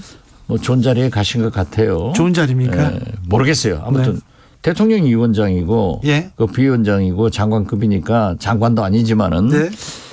제가 볼 때는 지금 당내에서 당원들에게는 차기 당대표로 나경원 부위원장이 지금 1등 아니었어요. 뭐 유력하게 지금 거론되죠. 그렇죠. 네. 그렇기 때문에 저는 유승민 전 의원이 당대표를 나와서 네. 또 그러니까 국민의힘에서는 당원 당규를 개정해서 당원 포션이 지금 70%인데 더 높인다는 거 아니에요? 예. 그렇더라도 민심이 원체 세게 유승민에게 부르니까 네. 윤석열 대통령은 죽어도 윤승민 당대표 되는 것을 못 보겠다. 예. 그런데 당시 당원들한테는 나경원 부위원장이 높으니까 네. 저는 정리해서 친윤 누구로 단일화시키는 작업이 아닌가 그렇게 봐요. 아, 그렇습니까? 만약에 그 직에 가면은 당대표는 못 나오죠. 그렇습니까? 그 직에 계속 있으면은 네. 대권도 멀어져요. 그럼- 나경원 부위원장도 머리가 복잡할 거예요. 그럴까요? 거기 있다가 던지고 나올 것인지 아니면 거기서 계속 몸을 풀고 있을지. 몸을 풀어봐야 미래가 없죠. 그렇습니까? 던지고 나와야죠. 네. 대구 KBS하고 영남일보가 에이스 리서치에 의뢰해서 실시한 여론조사 결과입니다. 국민의힘 차기 당대표 적합도 유승민, 나경원, 안철수, 주호영 순으로 나타났습니다. 중앙선거 여론조사 홈페이지 이렇게 참조하시면 자세한 내용 보실 수 제가 숫자 얘기 안 해도 그걸 얘기해야 되나요? 저희는 해야 돼요. 공정과 신뢰가 생명인 KBS입니다. 네. 그렇죠. 그렇죠. 네. 공영방송이니까 달라야지. 네. 좀 달라야죠. 더 잘해야죠. 네. 그렇다. 국민의힘은 계속 이렇게 가는데 국민의힘 당권 주자들 경쟁하는 거 좋아요. 다른 후보들 저격하는 거 좋은데 아무튼 핵 얘기는 좀 그만했으면 좋겠는데. 안 해야 된다니까요. 그리고 보수는 항상 미국과 궤를 같이 해요. 네. 미국한테 물어봐야죠. 네. 미국 계속 그러잖아요. 예. NSC 조정관도 그건 한국에다 물어봐라. 네. 아니에요. 아닙니까? 예. 안 되는 얘기를 계속. 지난번에도 차관부한테 개망신 당했잖아요. 네. 네. 강아지 망신으로 저희는 순화하겠습니다. 예. 네. 이거 네. 비속어 사과합니다. 네, 사과드립니다. 네. 저희는 비속어 바로 사과합니다. 민주당은 잘 가고 있습니까? 민주당은 이번에 민주당 이재명 대표 방산 주식 논란이 생겼는데. 그것도 왜 샀는지 모르겠어요. 그래서 팔았잖아요. 팔았어요. 네. 그러니까 그 문제가 될 것 같으니까 판 것은 잘한 것 같아요. 그래요? 그러니까 실수할 수 있다니까요. 네. 잘못할 수 있으면 금방 지적되면 고쳐야 돼요. 네. 그런 것은 민주당이 잘하잖아요. 그러게요. 근데 윤석열 대통령 그리고 대통령 주변 사람들로 실수하면 사과하고 넘어가면 국민들이 그래 여기 인정해주고 또 넘어가잖아요. 그렇죠. 그런데 잘못했다고 하는데 무슨 누가 뭐라 하겠어요. 그런 그 부분이 좀 약한 것 같아요. 아니 그러니까 잘못을 사과하면은 네. 그걸 비난하면 역풍 분다니까요. 그렇죠. 네. 사과하는데. 너는 얼마나 잘했냐. 네. 그거예요. 박지원 원장께서도 탈당했던 건 사과한다 이렇게 했잖아요. 그렇죠. 그렇죠. 아니 그러니까 비속어 바로 사과하는 거 보세요. 김대중 대통령이 저한테 그래요. 네. 잘못이 사실이면은 빨리 반성하고 사과해라. 네. 그래도 공격받으면 사퇴해라. 네. 그래요. 그렇죠. 그게 정치의 그게 정치죠. 기본입니까? 네. 김대중 대통령이 야구 좋아하셨습니까? 프로야구. 해태 타이거즈. 그렇게 좋아하신 것은 아닌 것 같아요. 축구는 좋아하셨는데 네, 그렇죠. 승리의 파랑새여가지고 김대중 후보 시절부터 후보 대통령이 그 경기장을 찾으면 꼭 이긴다 이런 그렇죠. 그런 게 있었어요. 징스가. 월드컵 전에도 네. 한일전 도쿄에 갔었잖아요. 도쿄에 가서 도쿄 대첩. 이겼잖아요. 그러니까요. 네, 그리고 거기에서 네. 박태준 전 총리와 DJP 연합 했는데 거기서 얘기해서 거기서 들어왔어요. 아 그래요? 그래서 제가 해가지고 축구장에서 이 박태준 총리가 데이코코 호텔에서 만나서 얘기를 하자. 그러니까 부랴부랴 축구도 보러 가고 같이 해서 거기서 이루어진 거죠. DJP 연합이 다 도쿄에서 그 뒤에서 DJP는 됐고 네. 그러니까 TJ 박태준 그래서 큰 DJT가 된 거죠. 그렇죠. 마지막 퍼즐을 거기서 화룡총전 딱 찍은 거죠. 그렇군요. 스포츠뿐만이 아니라 뒤에서 또 있었군요. 스포츠와 정치는 같아요. 그렇습니까? 0328님께서 박지원 원장님 대한민국 정치계 멋지다. 대한민국 정치인들 좀 일 좀 잘한다. 이런 얘기 좀 듣고 싶은데 언제쯤 들을 수 있을까요? 제가 한번 들을 거예요. 그렇습니까? 네. 제가 대통령 되면 들을 거예요. 알겠어요. 현역 박지원. 네. 근데요. 복당은 언제 하시는 거예요? 임박했다는 얘기는 계속 나옵니다. 네. 지금 아직 복당원서는 내지 않았습니다만은 네. 국정감사하고 있으니까 네. 조정식 사무총장이 또 외통위원이라 네. 외국에 나가 있더라고요. 네. 오시면 빨리 내려고 그래요. 그런데 국감 어떻게 보십니까? 이 국감 어떻게 지금 보십니까? 국감이 다 묻히고 그리고 정말 중요한 산적한 과제들 다 묻히고 지금 막말에 친일 논란에 거기에 이제 핵까지 이런 얘기만 있는 정치판 너무 좀 국민들로서는 걱정되고 이거 한심하다는 생각도 듭니다. 이게 우리 정치권의 수준이기 때문에 이 황금 같은 국정감사에서 지금 현재 방금도 말씀하신 북한 핵, 경제, 네. 외교 이런 것들이 논의가 돼야 되는데 그건 다 없어지고 막말 논쟁으로 싸움만 하고 있으니까 네. 국민들이 윤석열 대통령도 싫지만은 민주당한테도 점수를 썩 안 주더라고요. 예. 그렇죠. 네. 그러나 이 모든 것을 풀 책임이 있는 것은 윤석열 대통령이에요. 예. 그래서 저는 또 외국 나가시기 전에 네. 이재명 대표가 제안한 영수회담을 하시든지 네. 둘이 만나기가 싫으면은 다자회담. 네. 당 대표하고 원내대표 같이 만나시든지 네. 빨리 만나서 좀 한번 거기에서 싸우고 또 얘기를 하고 그다음 주일에 또 만나서 얘기하고 하면은 풀려갈 것 같아요. 또 외국 가시죠. 그렇죠. 대통령. 지금부터 이제 대통령은 거의 연말 10월 11월은 해외에서 사시는 거예요. 뭐 G20이다, 에이시안이다 뭐 이런 게 많아요. 국민들은 외국 가시면 걱정하잖아요. 실수 안 해야죠. 그렇죠. 이번에는 안 해야죠. 그런데 또 할 것 같아요. 아, 그렇습니까? 그 외교 안보 라인, 네. 그 의전팀 가지고 안 돼요. 그러니까 말이 그런다니까요. 오탈자가 나오면 레임덕이 시작됐다. 네. 맞아요. 그런 얘기 그건 들었죠. 군기가 네. 대통령이 영이 안 쓸 때 오탈자가 나오는 거예요. 네. 그런데 윤석열 대통령은 엘리자베스 취임하자마자 엘리자베스를 1, 2, 4베스 네. 이렇게 해가지고 오탈자가 나와서 그때 내가 레임덕 시작이구나. 그런데 지금 번번이 모든 것이 이렇게 깨져 나가잖아요. 아, 지금 취임 몇 달 됐다고 레임덕이에요. 그러니까 지금 현재 보면은 임기 5개월 남고는 대통령 같아요. 그래서 저는 인적 개편 없이 저렇게 또 갔다가 또 실수하면 어쩌냐 이거죠. 하나 다행인 것은 요즘 김건희 여사가 네. 아주 조용하니까 네. 말썽이 없잖아요. 네. 조용하고 모르겠어요. 또 무슨 일을 알겠어요. 조용하고 안 보이면 잘하는 겁니까 그럼? 아니 그렇게 하신다고 그랬잖아요. 네. 자기는 영부인 노릇하지 않고 네. 집에서 살림만 하겠다. 네. 즉 남편만 돕겠다 했는데 네. 지금은 이제 말썽이 없으니까 네. 좋잖아요. 네. 오늘 오후 용산 대통령실에서 나경원 저출산 고령사회위원회 부위원장 그리고 석동현 민주평통자문회의 사무처장에게 윤석열 대통령이 임명장을 수여했습니다. 네. 가까운 사람만 이렇게 또 쓰시네요. 그렇대요. 석동현 사무총장 검찰에서 친구 아니에요? 검찰에서 제일 가까운 네. 친구로 하고 SNS다 뭐 계속 윤석열 잘한다고 하는데 네. 써야죠. 네. 김진희님, 박 원장님 얼른 복당하셔서 정치 좀 바로 세워 주십시오. 이렇게 응원하시고 있고요. 1719님, 원장님 대북 특사로 좀 남북 관계가 회복 불가 상태인데 좀 원장님이 해결해 주세요. 이런 목소리도 있습니다. 그 해결은 윤석열 대통령의 담대한 구상은 끝났어요. 끝났어요? 네, 이제는 안 돼요. 그렇기 때문에 윤석열 대통령이 바이든 대통령의 담대한 구상이 나오게 하고 네. 시진핑 3연임이 되면은 키신저 전 국무장관이 시진핑이 미국에 대화를 할 것이다. 예. 미국을 향할 것이다 하면은 그때 아무튼 지금도 시진핑 주석을 바이든이 설득해서 핵실험 못하게 하고 이런 걸 해내야 돼요. 예.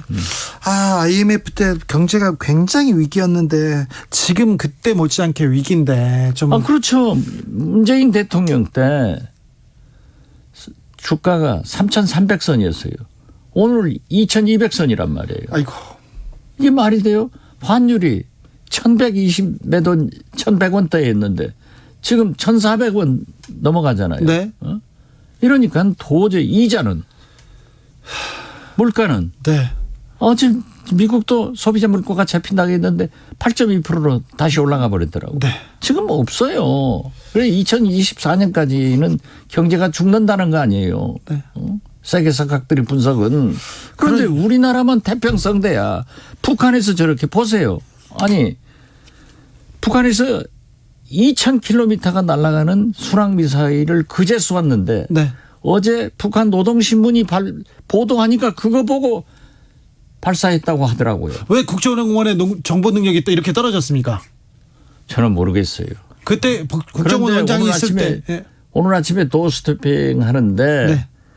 그 윤석열 대통령께서 순항 미사일은 발사하지 않는다. 네. 이 고도가 낮으니까 참 발표하지 않는다. 그렇게 해요. 예.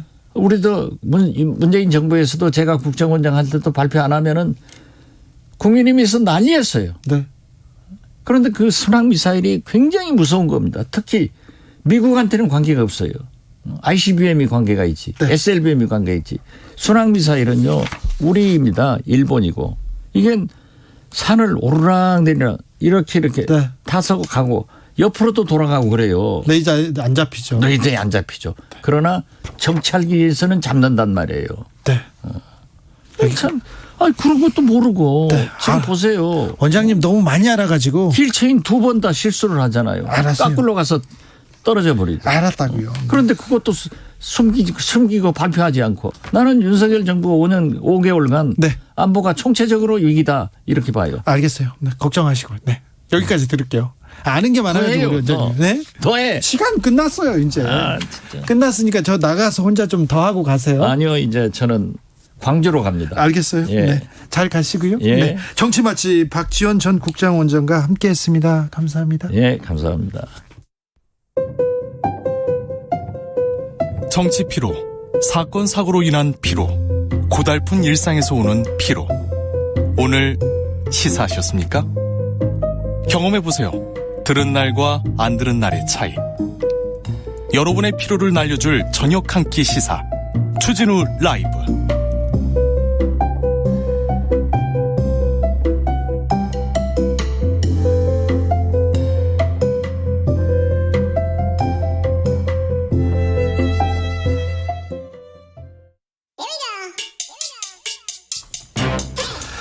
뉴스를 향한 진지한 고민, 기자들의 수다.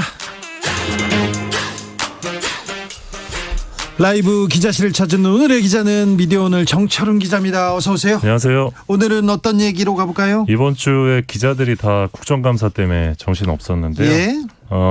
국정감사에서 등장했던 또 방송사들이 있습니다. 네. MBC, YTN, TBS 얘기를 좀 해보겠습니다. 네, MBC를 너무 이렇게 좀 키워줍니다. 예, 어제 방송문화진흥회 국정감사 있었는데 이 방송문화진흥회는 MBC 대주주이자 네. 관리감독 기관입니다. 예상대로 이 대통령 발언을 이 바이든으로 듣고 보도한 거 가지고 이제 조작 방송이다 이런 여당의 공세가 어제도 이어졌습니다. 아직도 그 얘기합니다. 예, 왜곡된 보도를 바로잡는 거를 언론 탄압이라고 하는 것은 언론 모독이다. 윤두현 국민의힘 의원 주장이었고요. 네.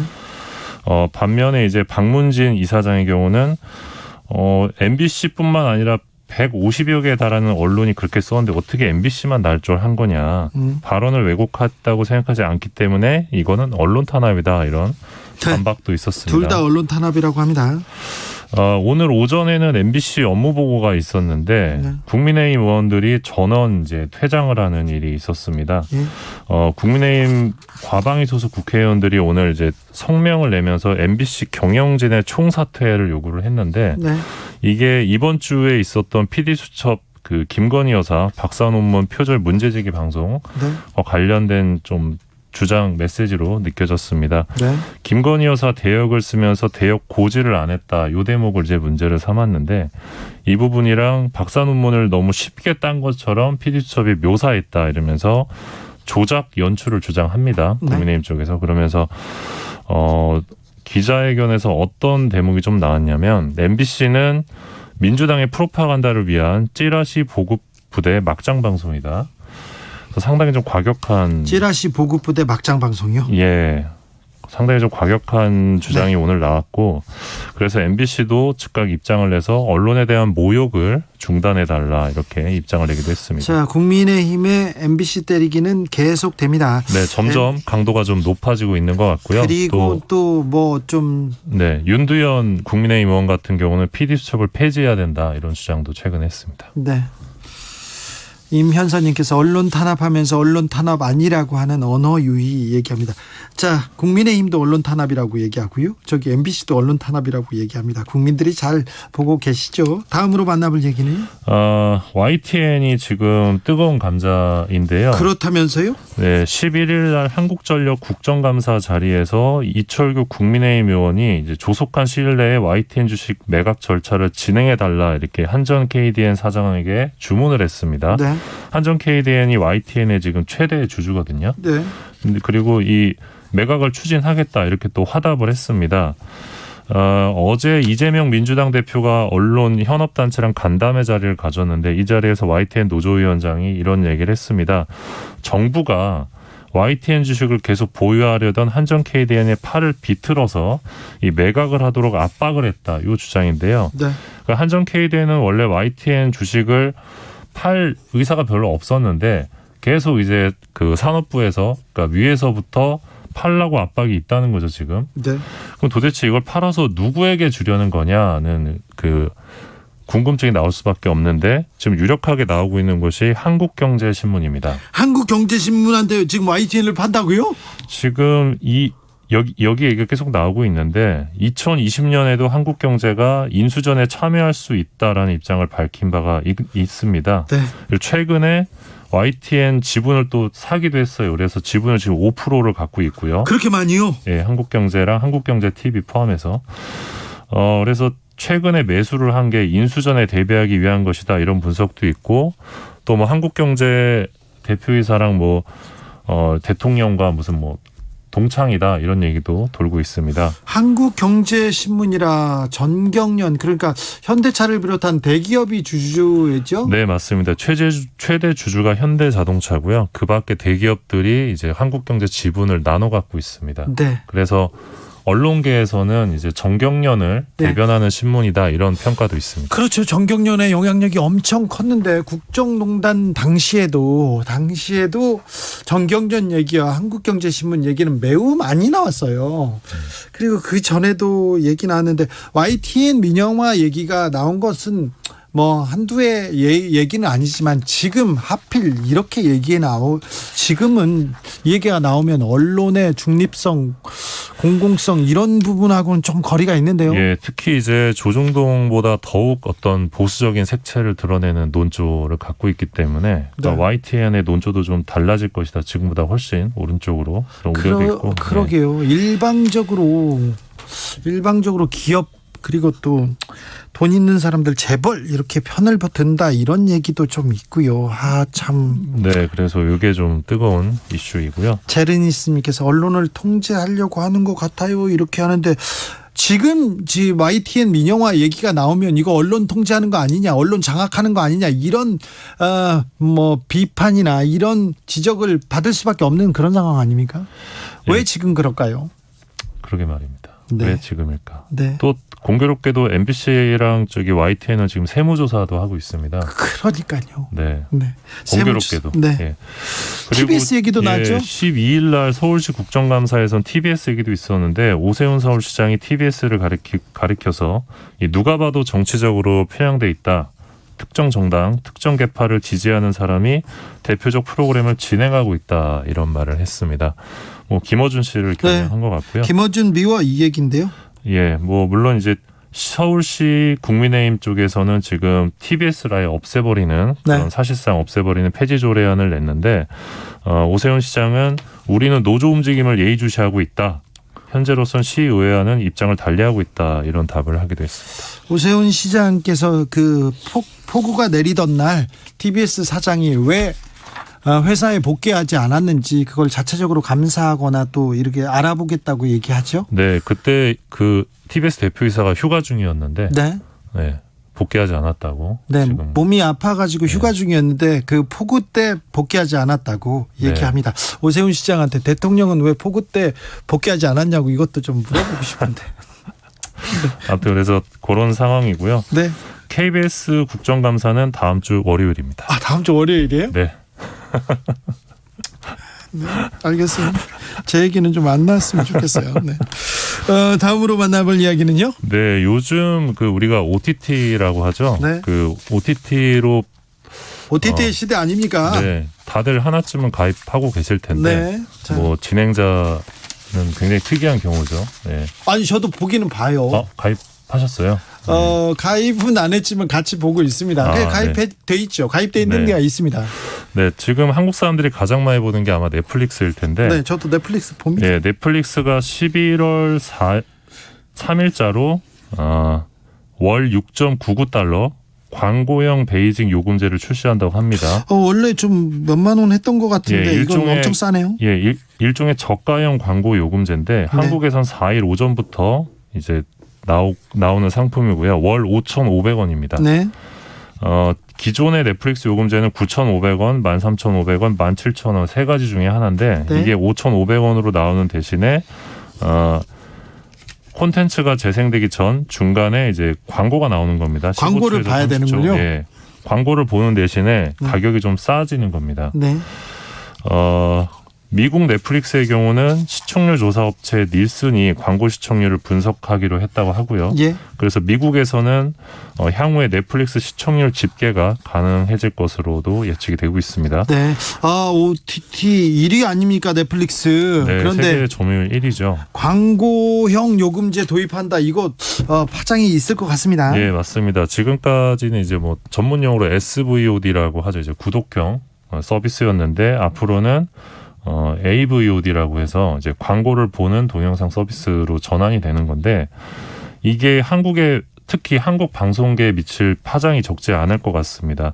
당장 넷플릭스가 광고를 가져가는 거거든요. 네. 광고 파이는 정해져 있는데 그래서 광고 시장에서 좀 어떤 지각 변동이 불가피하다. 그러면 넷플릭스가 광고까지 가져가게 되는 상황 속에서 지상파, 뭐 종편, 뭐 케이블 할 거 없이 기존 그 국내 방송사들이 시장에서 타격을 받을 가능성이 높다 이런 우려가 나오고 있습니다. 그러게요. 또 광고 시장은 또 어떻게 흘러갈지. 지금 우리나라 방송법이 20년 전 방송법인데 네. 그때는 OTT가 없었잖아요. 네. 그래서 이게 방송 규제 체계가 아예 없죠. 네, 그래서 OTT를 좀 포함할 수 있는 방송 규제 체계 재구조화가 무조건 필요합니다. 그래서 문재인 정부 방통위에서 시청각 미디어 서비스법을 구상을 해서 세팅을 다 해놨는데 너무 안타깝습니다. 지금 제가 시청각 미디어 서비스법 얘기를 해야 되는데 윤석열차 기사를 쓰고 있는 제 자신이 되게 자괴감이 들 때가 있거든요. 네. 예, 좀 이런 논의를 좀 입법 논의를 빠르게 좀 해서 네. 일을 해야 되는데 일을 해야죠. 예. 논란이 너무 많기 때문에 사고가 네. 너무 많기 때문에 그 기사를 안 쓸 수가 없어요. 네, 진짜 바이든 날리면 저희도 별로 쓰고 싶지 않아요, 정말. 근데 그걸 계속 썼잖아요. 네. 그런 논란이 생기면 빨리 정리하고 네. 어떤 거는 사과하고 빨리 일로 넘어갔으면 좋겠어요. 좀 사회에 도움이 되는 일을 하고 싶습니다. 알겠습니다. 알겠어요. 네, 사회에 도움이 되는 기사를 쓰고 싶은 미디어 오늘 정철은 기자와 함께했습니다. 감사합니다. 고맙습니다. 네, 교통정보센터 다녀올게요. 임초희 씨. 네, 이 시각 고속도로 교통정보입니다. 청주 영덕고속도로 영덕 쪽으로 수리티 터널 아래에서 사고 처리 중입니다. 사고 여파로 정체가 뒤로 점점 길어지고 있습니다. 문희 터널부터 정체가 심하고요. 경부고속도로 서울 방향은 안성분기점에서 동탄 쪽으로 긴 구간에 차들이 몰려 있습니다. 다시 기흥동탄에서 수원까지도 밀리는데요. 수원 진출로에서 사고가 발생했고요. 이후 신갈부터 판교 그리고 양재에서 한남 나들목 쪽으로도 정체 심합니다. 수도권 제2순환고속도로 판교에서 구리 쪽은 성남 요금소 부근 그리고 송파 부근에서 토평까지 긴 구간 정체인데요. 토평 1차로에서도 사고가 발생했고요. 일산에서 판교 쪽은 일산부터 송내까지 길게 밀리는데요. 이 사이 노오지 분기점 5차로에서도 승용차 관련 사고 처리 중입니다. 시흥휴게소부터 조남 분기점 그리고 하계 분기점에서 청계터널 쪽으로도 제속도 못 냅니다. KBS 교통정보센터에서 임초희였습니다.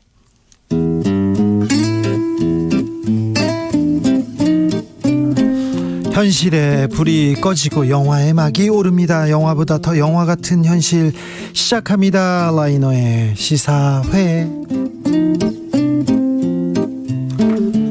영화 전문 유튜버 라이너 어서 오세요. 네, 안녕하세요. 라이너 요즘 어떤 영화 잘 보셨습니까? 요즘요? 네. 요즘은 뭐 그렇게 엄청 신작들이 많이 나오질 않아서 신작 중에서는 그 Everything Everywhere All at Once라는 네. 그런 작품이 있습니다. 네. All at Once라는 그게 좀 재밌었던 것 같고요. 네. 그리고 요즘 이제 다시 재개봉하고 있어서 네. 예전에 누벨바그 영화들 이런 작품들이 계속 재개봉하고 있습니다. 네. 알겠습니다. 네, 그래서 그런 거 다시 보고 그랬죠. 알겠어요. 네. 드라마도 재밌게 보신 거 있습니까? 최근에요? 네. 최근에는 드라마 제가 볼 시간이 좀 부족해서. 알겠습니다. 네. 넘어가 보겠습니다. 오늘은 어떤 이야기 해볼까요? 오늘은 이제 뭐 다들 아시는 얘기인데요. 최근에 이제 식민사관이다 네. 뭐 이런 뉴스가 전 많이 국민이 있더라고요. 역사 공부하고 있습니다. 네, 역사 공부하는 그런 내용인데요. 그것 때문에 이제 그거 보고서 생각나는 영화들이 많이 있었습니다. 예. 사실 뭐 영화는 많죠. 뭐 암살 같은 작품도 있고 밀정 같은 그렇죠. 작품도 있고 한거 생각나요. 네, 한거 그 고화성 씨가 유관순 역할을 맡아서 정말 멋진 연기를 보였는데요. 네. 근데 오늘은 그 한 시인의 영화를 이야기해야 될 것 같습니다. 바로 윤동주 시인의 이야기를 그린 영화. 이준익 감독의 동주입니다. 동주 강하늘 배우가 예. 너무 인상 깊었습니다. 동주 가슴 아픈데 어떤 작품입니까? 일단은 동주는 뭐 너무 잘 아시겠지만 이 윤동주 시인 우리나라 문학사의 길이 남을 부끄러움의 시인이라고 많이 불렀었는데요. 대표적인 저항 시인 윤동주의 이야기를 담은 작품입니다. 그러게요. 참 일본이 침략을 안 했는데 왜 윤동주 시인은 저항하고 있었을까요? 조선 왕조가 썩었는데 왜 윤동주 시인은 거기에서 그렇게 고문을 당하고 있었을까요? 그런 생각을 해봅니다. 굉장히 안타까운데요. 1917년에 태어난 윤동주 시인은 1945년에 일본 후쿠오카에서 광복을 단 6개월 앞두고 옥중에서 사망했습니다. 그때 27이었어요. 네, 그때 27이었어요. 27이었습니다. 네.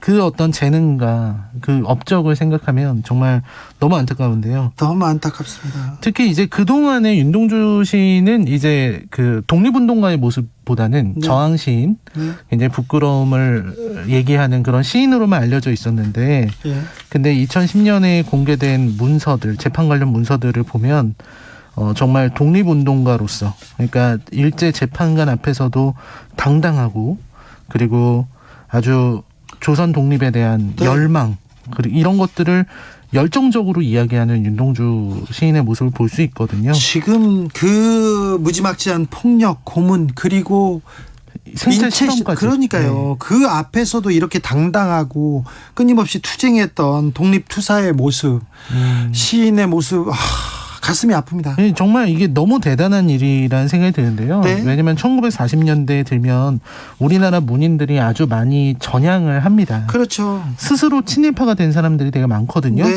이 춘원 이광수라든지 육당 최남선 같은 사람들이 특히 그렇습니다. 그때 반민특위 때 어쩔 수 없이 친일을 했다. 민족을 위해서 친일을 했다. 이런 궤변을 늘어놓은 이광수 같은 사람도 있죠. 그런데 그럼에도 불구하고 독립운동을 했던 분들이 있습니다. 그러니까요. 이런 분들에 비하면은 윤동주 시인의 그 고결한 정신은 너무나도 아름답습니다. 그렇죠. 이 영화는 바로 그런 윤동주 시인과 윤동주 시인의 또 다른 이 영화의 주인공이라고 할 수 있는데 송몽규. 네, 사촌형 송몽규, 박정민 씨가 연기를 했습니다. 박정민 배우의 강하늘 배우의 진짜 열연 정말 대단했습니다. 네, 그렇습니다.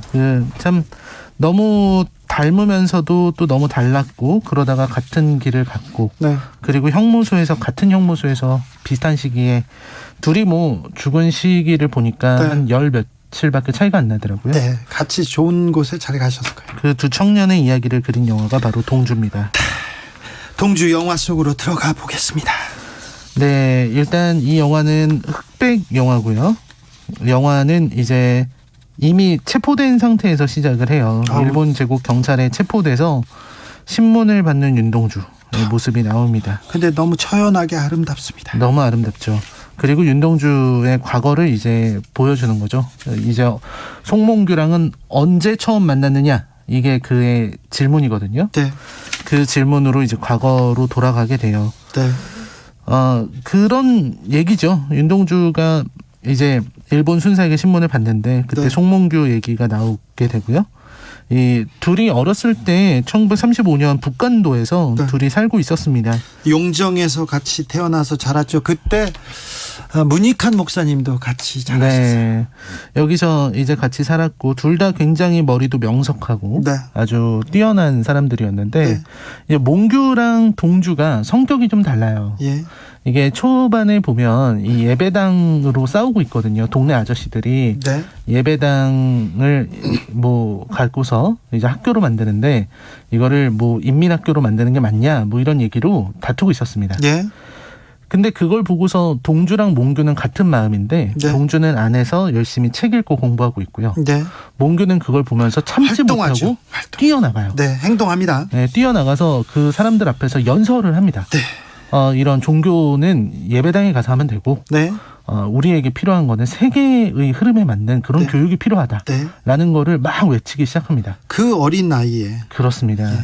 그러니까 두 사람이 전혀 이 살아가는 방식이나 아예 다르죠. 이게 다른 거예요. 네. 그러니까 이 사람은 타고나기를 그렇게 사람들에게 힘을 불어넣어주고 네. 사람들 앞에서 얘기하고 그리고 네. 투쟁하는 게 자기한테 맞는 거였죠. 행동하는 몽규, 사색하는 동주. 그렇습니다. 그렇게 몽규랑 동주는 같이 지내게 되는데 특히 이제 몽규가 신춘문예에 당선이 돼요. 당시 이제 동아일보 신춘문예에 당선이 되면서 또 동주는 그런 몽규를 부러워하고 그렇죠. 네, 이런 일들이 생기게 됩니다. 그리고 동주는 사실 시를 쓰고 싶어 하는데요. 네. 시를 너무 사랑해서 시를 쓰고 싶어 하는데 이제 아버지는 의사대라고 하죠. 네, 의사대라고 합니다. 이거 뭐 실제 싫어합니다, 다. 그렇죠. 전부 싫어죠. 네. 그렇게 해서 이제 동주하고 몽규는 같이 이거 유학이라고 해야 되겠죠. 네. 그때 당시에 경성에 오는 건 유학이니까요. 네. 연희전문학교 지금의 그 연세대학교인데요. 연세대학교, 예. 거기로 이제 와서 학교 생활을 하게 됩니다. 글도 쓰지요. 네, 글도 쓰고 같이 이제 잡지도 만들고요. 네. 네, 이런 일들을 합니다. 근데 그때부터도 그 전부터도 몽규는 계속해서 이런 행동하고 활동하고 이런 활동가로서의 역할이 있었고요. 근데 활동하면서 한 발짝 먼저 뛰쳐나갑니다. 동주보다. 그렇습니다. 항상 한 발짝 먼저 앞서서 나가고요. 동주는 계속 시를 썼고 그리고 정지영 시인을 만나기도 됩니다. 그리고 그 상황에서 두 사람은 이제 교토 유학 권유를 받게 돼요. 네. 그리고서 이 교토 유학을 가게 되는데 네. 그때 일본의 압박이 엄청 심해져서 이제 조선말을 아예 못 쓰게 네. 그렇게 금지하게 되고 네. 그리고 창씨 개명을 해야 되는 이제 일본 이름으로 바꿔야 되는 그런 일들이 있었습니다. 네. 그리고 그 두 사람은 또 같이 시험을 봐서 일본으로 가게 돼요. 네. 거기서 이제 몽규는 교토제국대학에 네. 붙고 동주는 또 다른 학교에 붙게 됩니다. 네. 그래서 그 두 사람은 이제 이름을 바꾸고 네. 일본으로 가게 되는데 이제 거기서도 탄압은 계속 심해졌고요. 네. 유학생들에 대한 징집이 심해지고 거기서 이제 결국 잡히게 됩니다. 그 어려움 속에서도 동주는 계속 시를 씁니다. 계속해서 시를 씁니다. 그 시가 작품에서 계속 나와요. 우리가 너무 잘 알고 있는 뭐 자화상이나 별에는 밤이나 네. 서시 같은 시들이 계속해서 나오고 있고요. 네. 그리고 이 영화에서 너무너무 슬픈 장면이 너무 많습니다. 네. 이 6356님께서 영화에서 육첩방은 남의 나라 하면서 강하늘 배우가 낭독한 쉽게 쓰여진 시 듣는데 가슴이 먹먹했어요 얘기합니다. 조혜숙님은 동주 보면서 대송통곡했던 기억납니다. 그 이후로 강하늘 배우 얼굴만 봐도 가슴이 아팠어요. 시인의 고통이 얼마나 컸을까 가늠할 수조차 없었습니다. 이렇게 얘기합니다. 네, 그렇습니다. 정말 이 영화에서 몽규가 네. 그 서명하라고 하는 그 일본 군 앞에서 이제 울면서 네. 그 자신의 죄명을 그들이 거짓으로 썼는데 네. 그걸 보면서 이제 통곡하는 장면이 있어요. 내가 이걸 이 말대로 하지 못해서 너무나도 분하고 억울하다. 네. 이 조선 청년들을 모아서 독립군을 결성하지 못한 게 너무 억울하다고. 네. 참 그런 걸 보면은 참 눈물이 나는 안 날 수가 없는 그런 두 영화죠. 청년들의 꿈, 삶 이렇게 보면 정말 고개가 숙여지고요.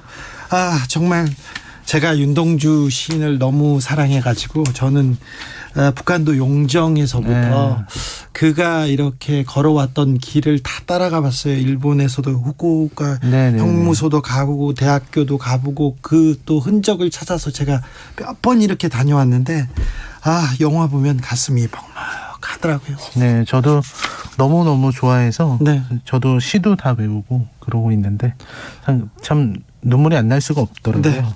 이 영화를 라이너가 추천한 이유는요? 역시 이 윤동주의 고결한 정신, 신념을 보다 보면은 어떻게 저런 사람이 있을 수 있지? 어떻게 저렇게 아름답고 꺾이지 않는 신념을 가진 사람이 있을 수 있을까 하는 생각이 들죠. 한 점 부끄러움 없기를 그렇게 기도했지 않습니까? 부끄러워하고. 그렇습니다. 아니 좀 그러니까요. 네, 그런 어떤 위대한 가치들이 요즘은 무너지고 있는 것 같아요. 사실 이런 분들의 희생이 있었기 때문에 윤동주 같은 분의 어떤 정신이 있었기 때문에 우리가 그런 걸 배워야 되는데 아직 우리 사회는 여전히 이완용이나 이광수 같은 친일파들이 하는 말을 논리를 반복하고 있는 것처럼 보입니다. 그래서 그런 게 너무 안타깝다는 생각이 들어요. 그 사람들은 팔 수 없는 걸 팔아서 부귀영화를 누리고 그리고 파렴치한 친일을 했으면서도 자기 변호를 일삼았던 사람들인데 그 사람들은 일제시대가 더 좋았어요. 그렇죠. 일제 이후에서도 그분들은 저 친일파 할아버지 감사합니다. 돈 많이 주셔서 저희는 배가 아주 감사합니다 얘기하고 독립군 할아버지 저희는 배가 고파요 이렇게 얘기하는 게 우리 현실이었지 않습니까? 그렇습니다. 그래도 친일을 부끄러워하고 친일을 칭송하는 사람들은 있었지만 그래도 사라진 줄로만 알았어요. 사실 우리가 힘이 없어서 나라를 빼앗겼지만 그거는 일제의 광기 어린 침략 야욕이 있었기 때문이거든요. 그때 우리가 상대적으로 힘이 부족했다고 해도 이렇게 윤동주처럼 자기 몸이 부서지는 것을 아랑곳하지 않고 부딪힌 그런 사람들이 있었습니다. 그런 사람들이 있었습니다. 몸을 내던진 사람들이. 그런데도 자기가 시를 쓴다는 게 부끄럽다라고 말하는 그 윤동주 시인의 그 청아한 삶을 보고 있으면 오히려 존경하게 되더라고요. 그렇죠. 존경스럽죠. 그렇죠. 사실 진짜 부끄러워해야 하는 거는 이 수치심을 모르는 사람들. 친일파 논리를 마치 제대로 된 어떤 역사인 것처럼 말하는 그런 사람들이 아닌가 싶습니다.